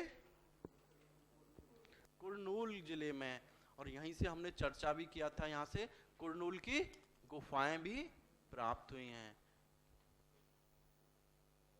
और येररगुड्डी, और इसी समय हम यहाँ पे जब थे, आप लोगों को याद नहीं है, ठीक है ना, पाषाण काल जब हम कर रहे थे, महापाषाण काल, यहाँ पे इधर हमने चर्चा की थी ना, 2-3 स्थलों की चर्चा की थी। कौन कौन से थे? अतिरिक्त पक्कम तो परापाषाण काल में यहाँ पे था, इधर चर्चा किए थे ना। जन्म पेट था, ठीक है ना, जन्म पेट था आपका, नागार्जुन कोंडा था, और एक और स्थल था आदि चलनालूर, तो नीचे था आदि चलनालूर, तो आपका आदि चलनालूर तो तमिलनाडु में आएगा। जन्म पेट था आपका एक, तो दूसरा था आपका नागार्जुन कोंडा था आपको, और तीसरा कौन था आपका? यल्लेश्वरम। येररगुड्डी से आपको याद रखना था यल्लेश्वरम। कई बार कंफ्यूजन हो जाता है कि येररगुड्डी और यल्लेश्वरम में, ठीक है ना, दोनों ऐसे हैं और थोड़ा नाम डिफिकल्ट है, ठीक है ना, साउथ के नाम आप थोड़ा देखते हैं, याद करना पड़ेगा। तो वो यल्लेश्वरम इधर था, और ये आपका येररगुड्डी है या राजुल मंडगिरी है, चूंकि दोनों ही अभिलेख एक ही जिले में हैं, जो कि आपका कुरनूल जिला है। और कुरनूल से ही हमको, आपको पता होगा, वहाँ पे मैंने चर्चा भी की थी आपको, कि यहाँ से भी हमको गुफा चित्रकला के साक्ष्य प्राप्त हुए हैं, कुरनूल से भी, ठीक है। अगला आइए आप, अगला कौन सा दिखा हुआ आपका 18 नंबर पे? गाबी मठ अर्थात पालकी गुंडू, गुंड, पालकी गुंड, गावी मठ अर्थात पालकी गुंड। ये भी यहाँ से आपको आपका ये लघु स्तंभ लेके मिला है आपका। 19 नंबर पे आपको दिया गया है निट्टूर अर्थात उदय गोलम, और 20 नंबर पे आपको दिया गया है सिद्धपुरा। यहां से भी आपको पूछ लेता है कई बार कि अशोक के अभिलेख में किस अभिलेख में जो होता है कि उसका नाम दिया गया है। निट्टूर जो अभिलेख है आपका, इसमें उसका अशोक का वास्तविक नाम खुदा हुआ है। 4 अभिलेख ऐसे हैं जिनमें अशोक के वास्तविक नाम है। निट्टूर हुआ आपका, उदय गोलम हुआ आपका, सन्नाती हुआ, और एक और अभिलेख है मैं नाम भूल रहा हूँ उसका, ठीक है ना, आप पढ़ेंगे उसमें बुकलेट में भी आपका दिया गया है, ठीक है, गुर्जराम है, ठीक है ना। सिद्धपुरा के साथ साथ आपको यहाँ पे नहीं है जटिंग रामेश्वर, आप लोगों को दिया गया होगा उसमें, ठीक है ना। सिद्धपुरा, और सिद्धपुरा के ब्रैकेट में आपको करके दिया गया है, जब आपने देखा होगा डिस्क्रिप्शन में आप देखेंगे तो वहां पे लिखा हुआ भी है जटिंग रामेश्वर,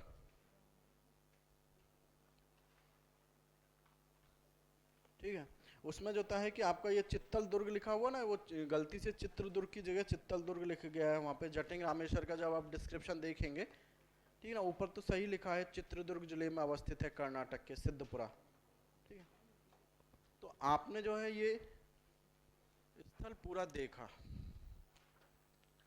आपने अभी तक जितने भी प्लेसेस पढ़े होंगे, जिनकी भी चर्चा आई होगी अभी तक आपके पास, उसमें सारे प्लेसेस थे। एक आई होगी आपकी ब्रह्मगिरी की चर्चा, ठीक है ना, और ब्रह्मगिरी की चर्चा हमने यहाँ पे नहीं की है ना। इससे पहले कहीं की है ब्रह्मगिरी की चर्चा? कहाँ पे की है? यस तो बोल दिया, रामायण काल में।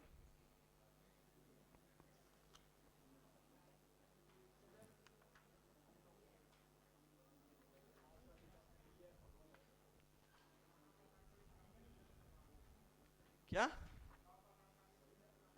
नव पाषाण काल में, बिल्कुल सही पहचाना। आप देख लीजिए अपना बुकलेट खोल के भी कि नव पाषाण काल में हमने चर्चा की है।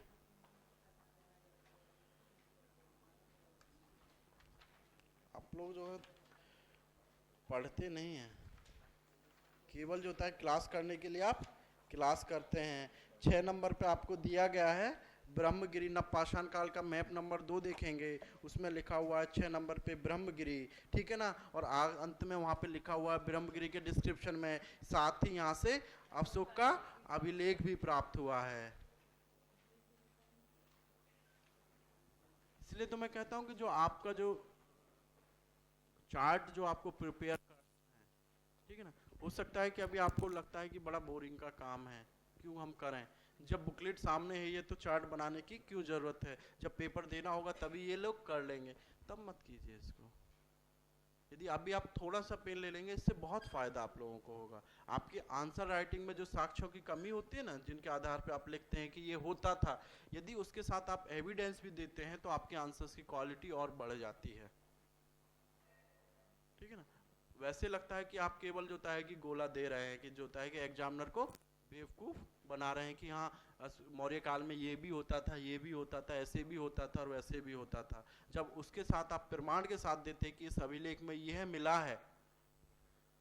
अब आपको मौर्य साम्राज्य की विस्तार बताना है, उसकी रूपरेखा निर्धारित करने तो बताएंगे ना कि दक्षिण में भी जो होता है कि ब्रह्मगिरी से भी अशोक का अभिलेख मिला है, अशोक का अभिलेख मिला, तो इसका अर्थ यह है कि वहां तक अशोक का मौर्य साम्राज्य का विस्तार था। इस रूप में आप चर्चा किया कीजिए, इस रूप में पढ़ा कीजिए। आप अपनी सुविधा के लिए चाहें तो जहाँ पे ब्रह्मगिरी आपको मैप नंबर 6 में जहाँ पे प्लॉट किया गया है, आप चाहें तो वहाँ पे भी प्लॉट कर सकते हैं। जो 17 नंबर जो मास्की वाला जो रीज क्षेत्र है, इसी के पास आपको मिलेगा।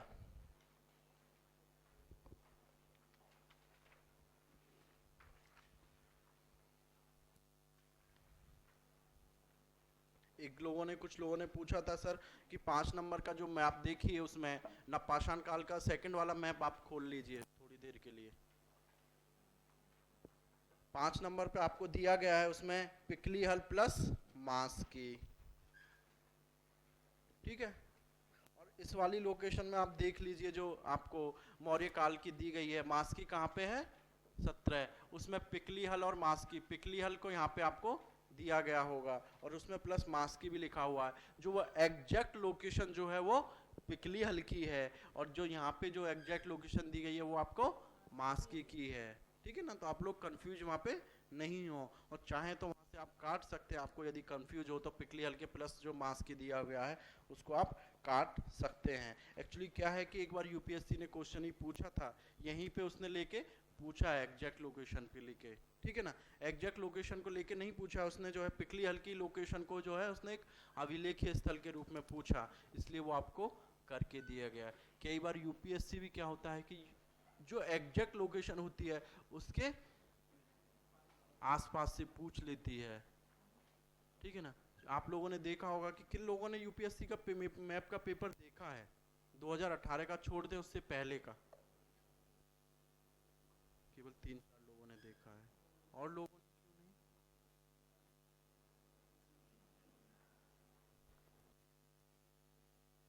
तो देखिए आप पहले क्या करता था यूपीएससी, यदि ये प्लॉट करके दिया गया है उसके चारों ओर जो है कि एक लाइन की बाउंड्री वो खींच देता था ऐसे, तो उसका अर्थ ये रहता है कि इसके आसपास वाले रीजन में भी कोई वो स्थल रहेगा तब भी आप उसकी चर्चा कीजिए। यूपीएससी जो लिखता है करता है ना, जो भी वो कुछ भी करता है उसमें उसके सबके पीछे बड़ा मीनिंग छुपा हुआ रहता है। यूपीएससी का कभी आप इंस्ट्रक्शन पढ़ेंगे तो उसमें वो लिखता है कि वर्ड लिमिट देता है कितना वर्ड लिमिट होता है, लेकिन उसके साथ वो ये लिखता है कि वर्ड लिमिट की तुलना में आपकी कंटेंट की गुणवत्ता पे आपको मार्क्स दिए जाएंगे। यदि आपको 200 वर्ड्स की जगह आप उसको 150 वर्ड्स में भी ख़त्म कर देते हैं और सही लिखते हैं तो तब भी आपको पूरे मार्क्स मिलेंगे। अब हम आते हैं मौर्योत्तर काल वाला मैप का।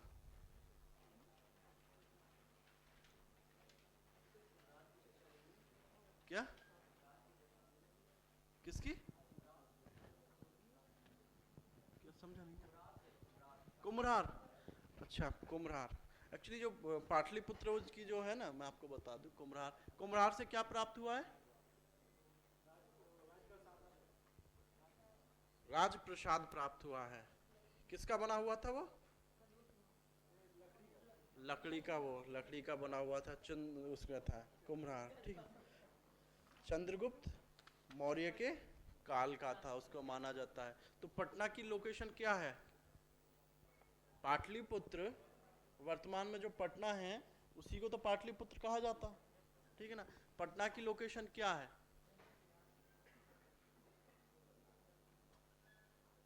तो आप चाहें तो उसको पॉइंट आउट कर सकते हैं। कुम्हरार,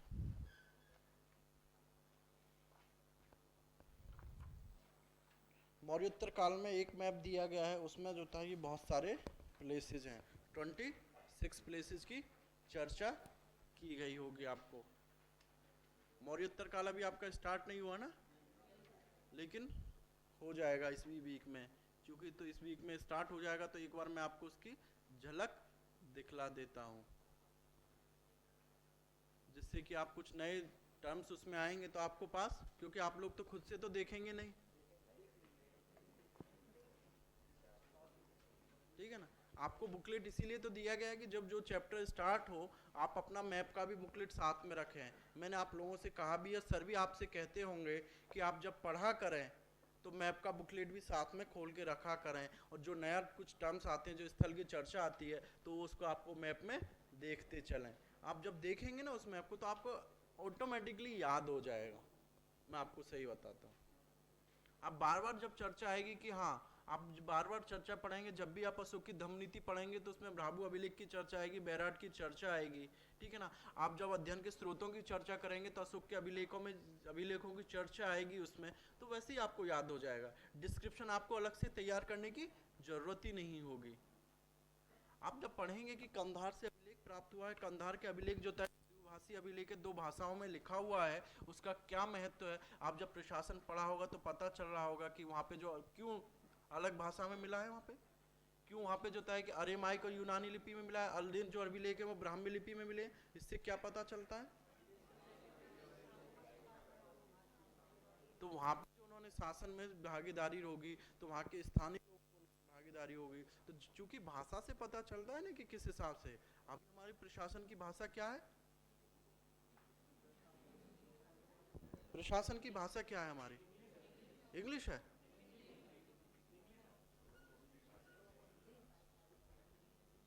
बताइए।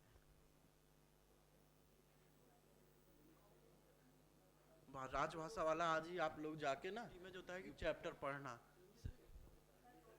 हिंदी इंग्लिश दोनों है। हिंदी हमारी जो है कि ऑफिशियल राजभाषा है, और इंग्लिश जो है हमारी शहर राजभाषा है। आप जब लोग पढ़ेंगे आप लोगों ने मालूम होना। हाँ, तो राजभाषा जो होती है वही ऑफिशियल लैंग्वेज, उसी तो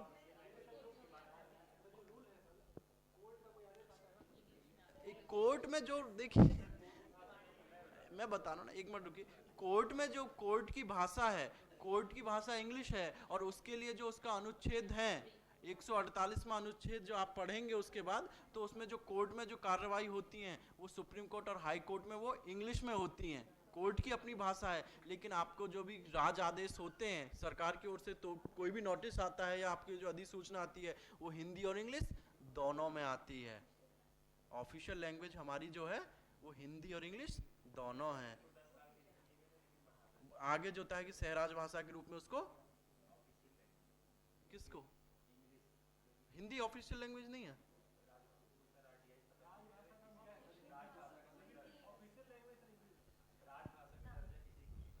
राजभाषा का दर्जा हिंदी को आप जाना तो उसमें पढ़ना, ठीक है ना। आप यदि आपका कॉन्सेप्ट के लिए आप मैं बोल दूं, आप कॉन्स्टिट्यूशन आपके पास बेयर एक्ट होगा ना, बेयर एक्ट में जाके उसको पढ़ना आप, ठीक। राष्ट्रभाषा के रूप में नहीं है। राष्ट्रभाषा के रूप में आपको 22 भाषाओं की चर्चा की गई है, ठीक है ना। नेक्स्ट उसके लिए लैंग्वेज वाला ये मुद्दा आप थोड़ा सा सोचना समझ, ठीक है ना। नहीं नहीं, कई बार हो सकता है कि मेरा भी गलत उसमें, पर आप भी अपने उसको ध्यान देना, ठीक है ना। यही चीज होती है, इसी कारण तो होता है कि यूपीएससी जब क्वेश्चन पूछती है उस पर कंफ्यूजन होता है, तो हम लोग गलत करके आ जाते हैं, ठीक। तो कुछ कुछ ग्रे एरिया पता है यूपीएससी को, और हर बार वहां से क्वेश्चन आता ही आता है, ठीक। मौर्योत्तर काल में चर्चा करते हैं, ठीक है ना। वही हम तरीका अपनाएंगे अपना, अफगानिस्तान से पाकिस्तान से होते हुए तब आगे बढ़ेंगे। देखिए, पहला बैक्टीरिया, बैक्टीरिया आपकी पहला। आप जब मौर्योत्तर काल में आएंगे तो आप जो होता है कि एक रेशम मार्ग की चर्चा पाएंगे, सिल्क रूट की। अब वर्तमान में भी बड़ा सिल्क रूट चल रहा है, ठीक है ना, चाइना के द्वारा, ठीक है ना। तो आप आगे की जो भी स्टोरी होगी तो वो तो नहीं मैं बताऊंगा, कि सर बताएंगे आपको। तो आप याद रखिए जब नाम आए कि बैक्टीरिया कहाँ था और ये सिल्क रूट पे था, तो किस हिसाब से कुषाण शासक जो होता है कि इसमें मध्यस्थ की भूमिका निभाते थे, तो ये चर्चा बैक्टीरिया आप देखिए। दूसरा भी हम चर्चा भी की आपसे बामियान की, ये आपको मौर्योत्तर काल में भी चलता रहा था। क्योंकि मौर्य जो बामियान की जो मूर्ति थी, पहली बार बुद्ध की मूर्ति किस शैली में बनी थी?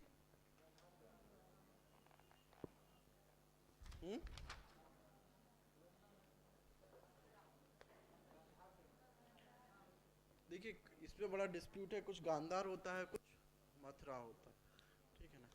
लेकिन जो माना जाता है कि उसमें मथुरा शैली में पहला माना जाता है, ठीक है। बामियान जो बुद्ध की मूर्ति बनी थी, तो यहाँ पे मौर्योत्तर, आपको जो मौर्योत्तर काल में आएंगे तो मूर्ति निर्माण कला के 3 स्कूलों की आप चर्चा पाएंगे, गांधार स्कूल, मथुरा स्कूल और अमरावती स्कूल, ठीक है।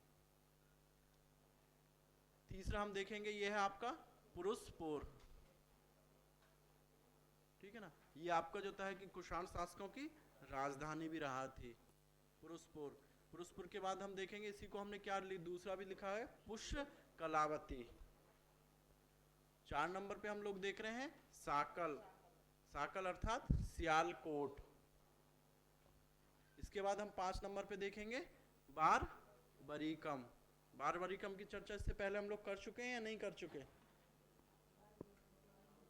नहीं किया, नहीं किया, ऐसा तो नहीं होगा, पहली बार नाम ही आप लोग सुने हैं।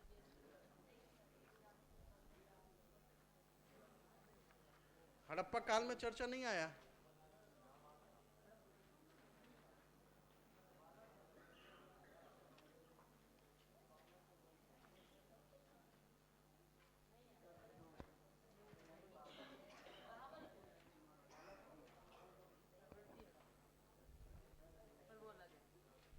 यहाँ पे क्या दिया है आपका?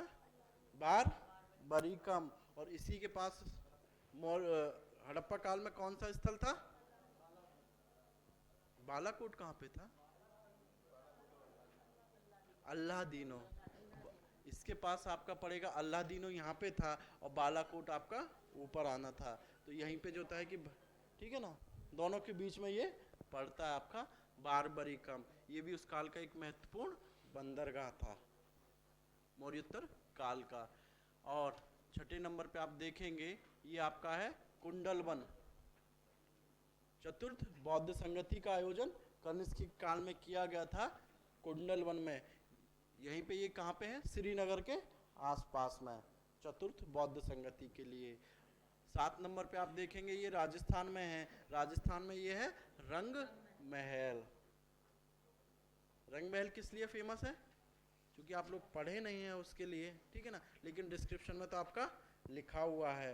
डिस्क्रिप्शन में लिखा हुआ है सचन कोट के साथ ही इसके यहाँ से भी पुरातात्विक खुदाई उस काल के जो होता है कि यहाँ से कुछ मूर्तियाँ, ठीक है ना, उस काल की जो मूर्तियाँ हैं, तो मूर्तियों के अवशेष आपसे रंग महल से मिले हैं। और रंग महल के बाद 8 नंबर पे हम देखें तो ये है आपका मथुरा।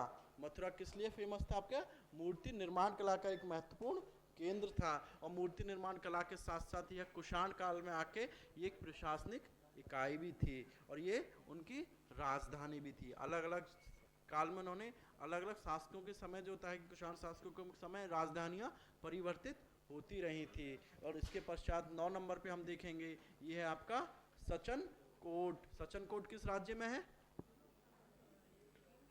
उत्तर प्रदेश में। और ये उत्तर प्रदेश की जो वर्तमान राजधानी लखनऊ है उसके पास में अवस्थित है। वहां से कुछ 50 या 60 किलोमीटर कुछ लिखा होगा आपके डिस्क्रिप्शन में, कितना लिखा हुआ? हाँ, 40 किलोमीटर की दूरी पे है। तो ये लखनऊ के आसपास ही अवस्थित है। ये है आपका यहाँ से सचन कोट। 9 नंबर पे सचन कोट है ना आपका ये।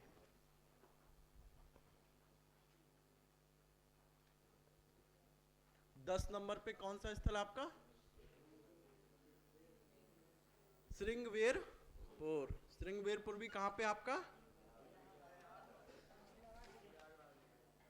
प्रयागराज में। तो यहाँ से स्थल, इसकी विशेषता क्या है आपका? यहाँ से एक कारखाना मिला है। कारखाना यानी कि औद्योगिक गतिविधियों का ये केंद्र बिंदु था। आप लोगों ने जब उत्तरापथ और दक्षिणापथ की चर्चा की होगी तो उत्तरापथ आपका जो होता है कि पेशावर से स्टार्ट होते हुए आपका यहाँ आपका उज्जैन तक आते, ठीक है ना, उज्जैन से बाद जो होता है कि दक्षिण की तरफ बढ़ जाता था और एक इधर आपका चला जाता था, ताम्रलिप्ति तक होता था। तो ताम्रलिप्ति तक जब जाता था उसी क्रम में आपने देखा होगा कि इधर भी जो कौशाम्बी भी था, ठीक है ना, आपका कौशाम्बी भी एक उधर केंद्र था। और कौशाम्बी के साथ साथ जैसे ये श्रृंगवेरपुर आपका जो इलाहाबाद अभी जो है किसी ने कहा प्रयागराज, तो ये भी जो है कि उसी काल में जो है कि उत्तरापथ के जो किनारे, ठीक है ना, ये सारे जो है कि आपके औद्योगिक केंद्र थे उस काल में, ठीक है। तो आपने जैसे हमने बताया आपको कि 10 नंबर पे आपको दिया गया है श्रृंगवेरपुर, जो वर्तमान में जो है प्रयागराज में है। आपके बुकलेट में हो सकता है तब इलाहाबाद लिखा होगा, ठीक है ना, इलाहाबाद जिले में। तो आप चाहें तो काट के वहां पे प्रयागराज कर सकते हैं, कर लीजिए प्रयागराज ही, क्योंकि जब गवर्नमेंट का जो नोटिस आ चुका है तो आप भी प्रयागराज इसमें कर लीजिए, क्योंकि जब तक आपको बुकलेट ये मिला था तब तक नाम परिवर्तित नहीं हुआ था। तो विशेषता क्या है, यहाँ से हमको कुषाण कालीन सिक्के भी प्राप्त हुए हैं। तो सिक्के के प्राप्त होने के कारण, क्योंकि उस समय जब व्यापारिक गतिविधियां होती थी, व्यापारिक नगर है, औद्योगिक नगर है, तो वहाँ पे आर्थिक लेन देन भी होता था। तो वहाँ से बड़ी मात्रा में सिक्के मिलना भी इस ओर इशारा करता है कि यह उस काल का एक महत्वपूर्ण व्यापारिक नगर था। इसके बाद देखते हैं हम रे। यहाँ से जो होता है कि एक अभिलेख प्राप्त हुआ है।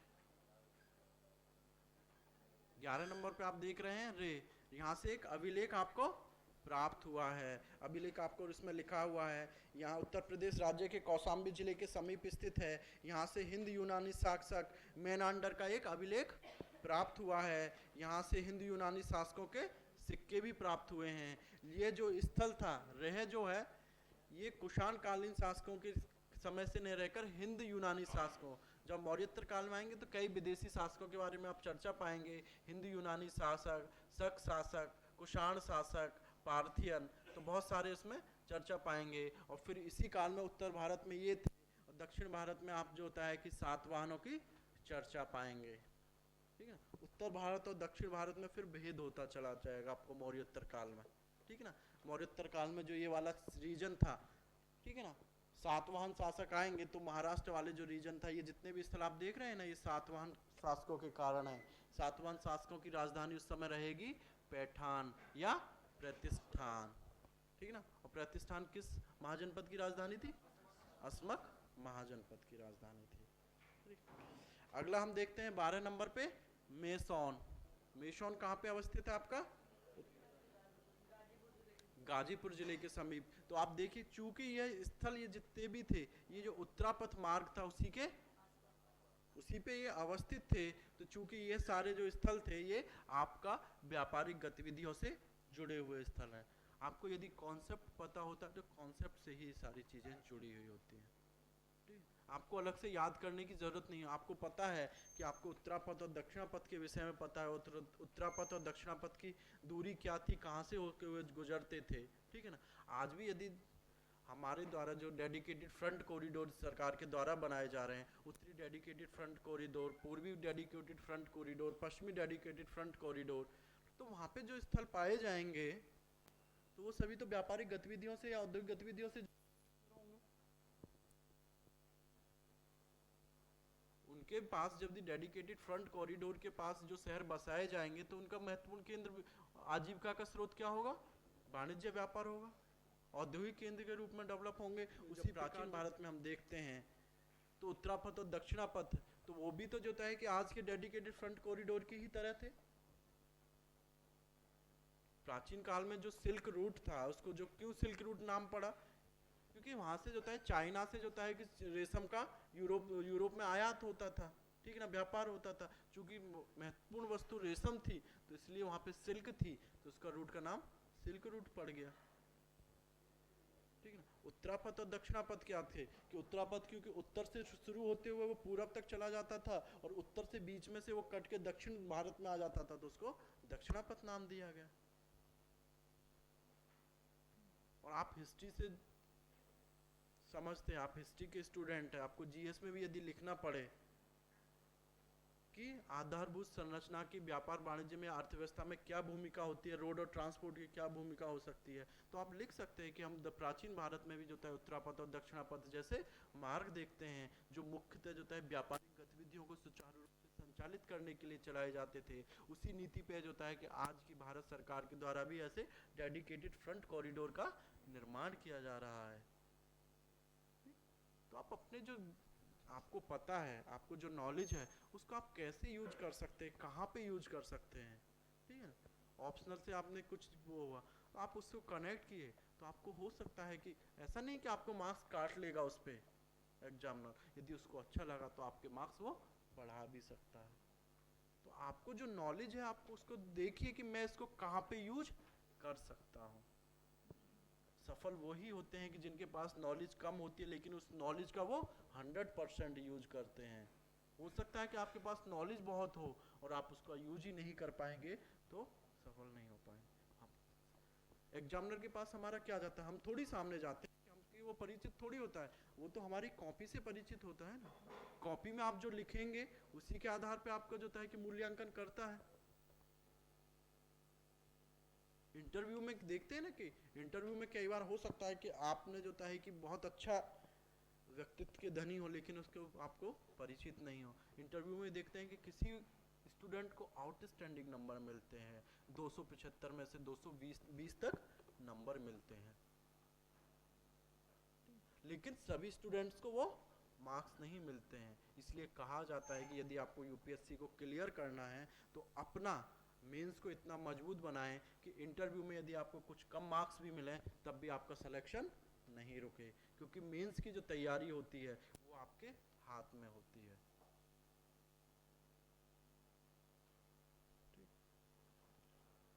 इसलिए आगे हम देखते हैं 13 नंबर पे कौन सा स्थल दिया हुआ है, विदिशा।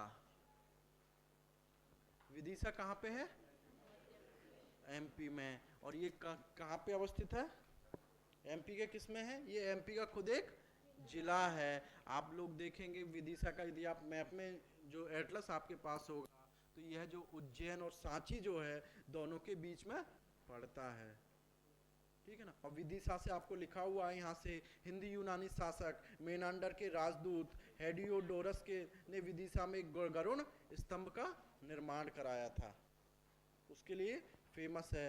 और चौथी अब आप देखेंगे अगला स्थल खंबात।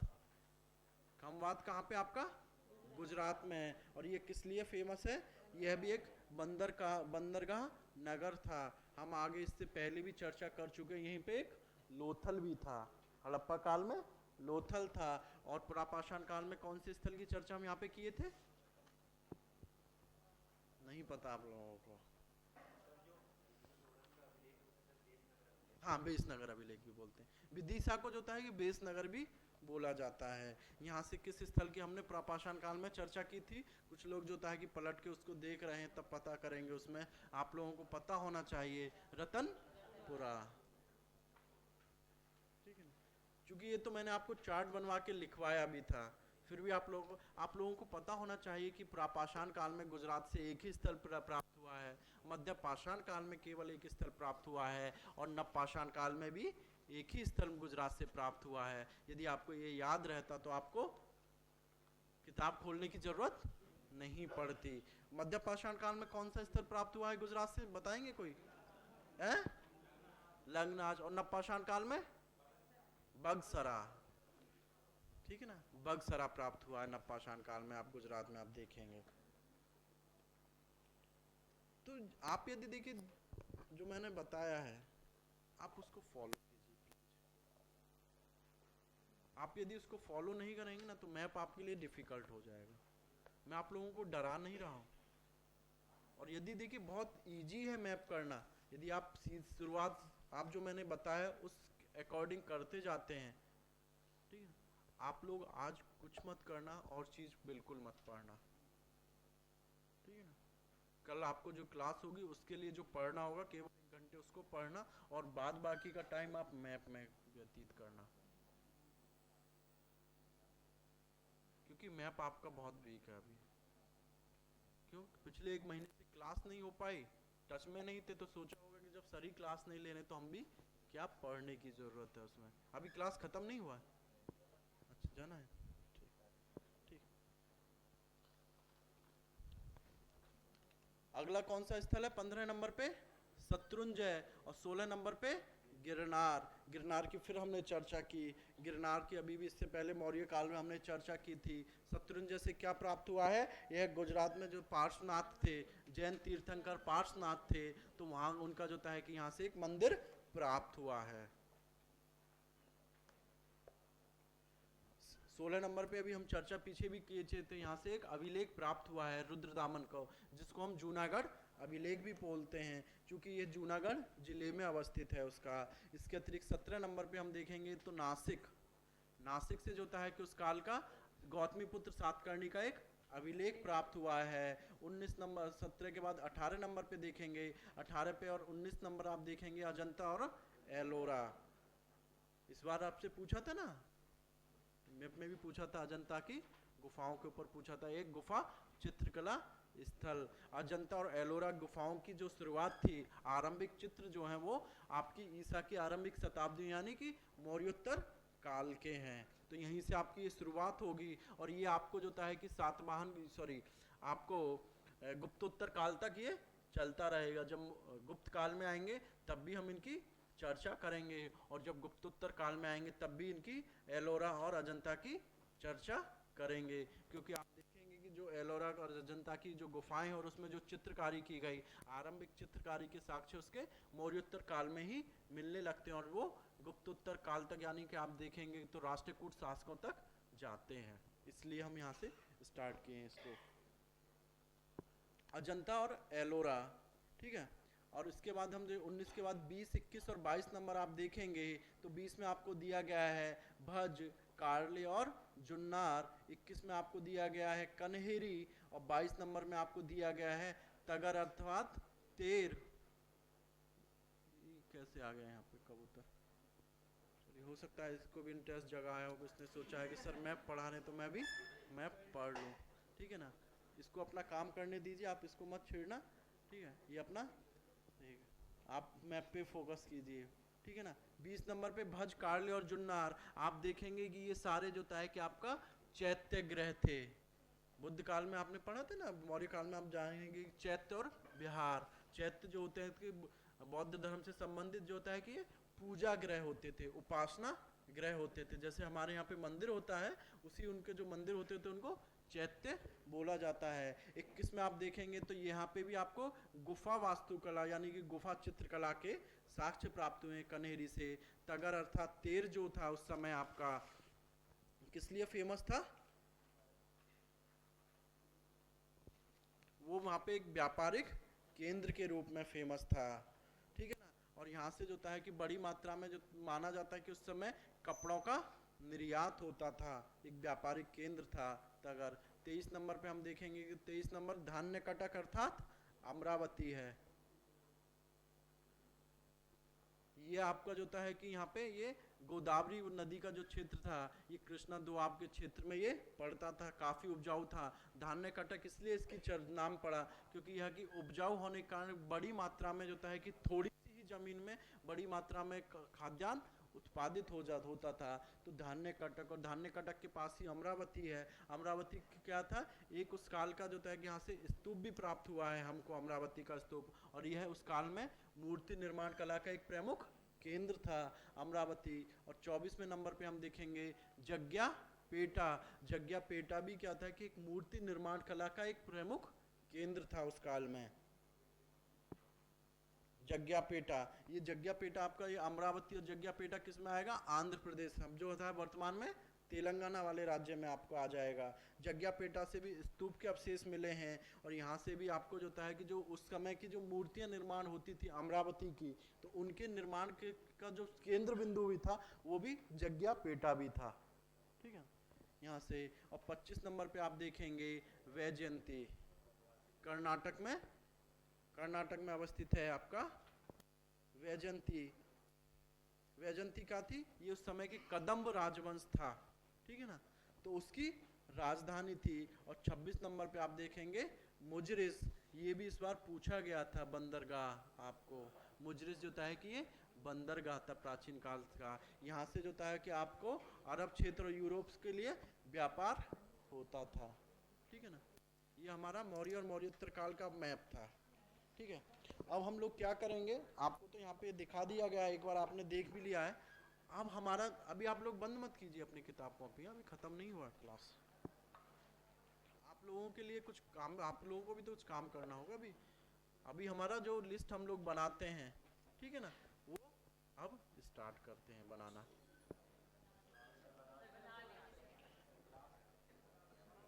तो आपका जो है कि 11 बजे तक तो क्लास का टाइम ही है। ठीक है, 5 मिनट दीजिए, जो लोग हैं आप लोगों को तो पता है, और 5 मिनट आप लोग रुक जाइए अभी। ठीक है ना, कि क्या है उसमें तो वो तो आपको पता ही है।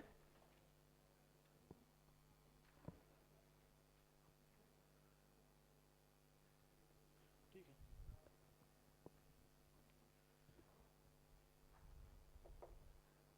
हम एक चार्ट प्रिपेयर करते हैं, जो नए लोग हैं उनके लिए मैं बता दूं। ठीक है ना, आप लोगों को भी उसी क्रम में आप करना। अगली क्लास जब होगी मैं एक एक स्टूडेंट का आपका चार्ट जरूर देखूंगा।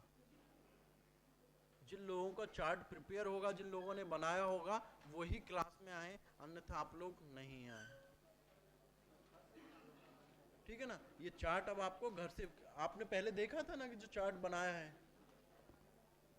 ठीक है ना, चार्ट प्रिपेयर के रूप में हम क्या करते थे कि आप अपने जो होता है कि पेज में 4 इस तरह से लाइन खींचते हैं। पहला उसमें लिखते हैं अपना राज्य, दूसरे में स्थल का नाम लिखते हैं, तीसरे में जिला, और चौथे में आप लिखेंगे विशेषता, विशेषताएं। राज्य के रूप में हम अफगानिस्तान, पाकिस्तान, बांग्लादेश, नेपाल, इन सबको भी राज्य के रूप में ही लेंगे, ठीक है ना। सपोज करो मौर्य काल का मैप था, राज्य के रूप में हमने पहले लिखा अफगानिस्तान,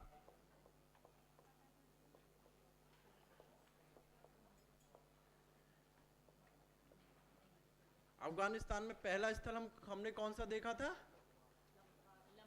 लंपाक या लमघान।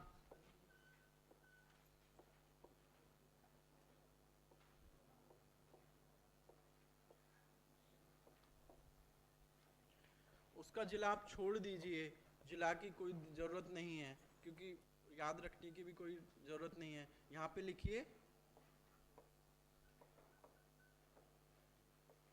अशोक का शिलालेख।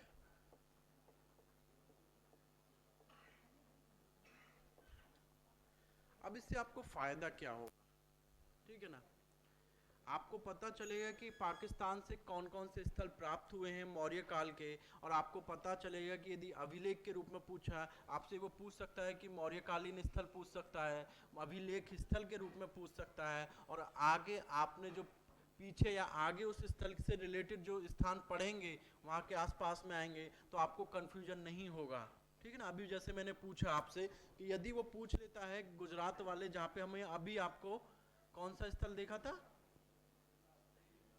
गिरनार, गिरनार के अतिरिक्त यदि हमने लोथल था, ठीक ना, हड़प्पा काल में लोथल पढ़ा, और हम यहाँ पे जो कौन सा पढ़ रहे हैं अपना, या मौर्योत्तर काल में यदि हम कौन सा स्थल पढ़ रहे हैं उसके अतिरिक्त, लोथल के अतिरिक्त कौन सा था, वहाँ पे यदि हम 14 नंबर अपना देखें उसमें, तो खंबात था, ठीक है ना, खंबात था, दोनों है। और यदि हम देखें पुरापाषाण काल में कौन सा स्थल हमने पढ़ा था, तो रतनपुरा पढ़ा था। अब आपसे वो क्या है, यूपीएससी यदि पूछता है कि एक पुरापाषाण कालीन स्थल, तब आप कौन सा लिखेंगे? रतनपुरा लिखेंगे। यदि वो पूछता है आपसे कि एक हड़प्पा कालीन स्थल या हड़प्पा कालीन बंदरगाह नगर पूछता है, तो आप कौन सा लिखेंगे? लोथल। और यदि आपसे वो पूछता है कि एक प्राचीन कालीन बंदरगाह, तो आप उसमें जो है कि लोथल लिखेंगे, और आपका जब डिस्क्रिप्शन में उसमें लिखना होगा तब आप उसमें एक लाइन ये भी लिखेंगे, यहाँ पे लोथल, हड़प्पा काल में लोथल जो है एक बंदरगाह नगर था, और आगे मौर्योत्तर काल में यहाँ से हमें खंबात के रूप में एक बंदरगाह नगर की चर्चा मिलती है। जब आप दोनों को लिखेंगे तो हो सकता है कि एग्जामिनर के पास उस समय लोथल की जगह खंबात वहाँ पे रहे एग्जामिनर के पास, तो आप दोनों को लिखेंगे तो दोनों पे आपको कंफ्यूजन नहीं होगा, तो आपको पूरा मार्क्स वो देगा। जहाँ पे आप लोगों को कंफ्यूजन हो तो वहाँ पे वो दोनों स्थलों की चर्चा आपको करना जरूरी है, ठीक है ना। इस रूप में जो है कि आपको ये प्रिपेयर करना है। इसमें आपको जितने भी स्थल हैं, लगभग आज 50 स्थल के करीब हमने चर्चा की, 50 के 50 का आपके पास लिस्ट खुद से आपको प्रिपेयर करना है।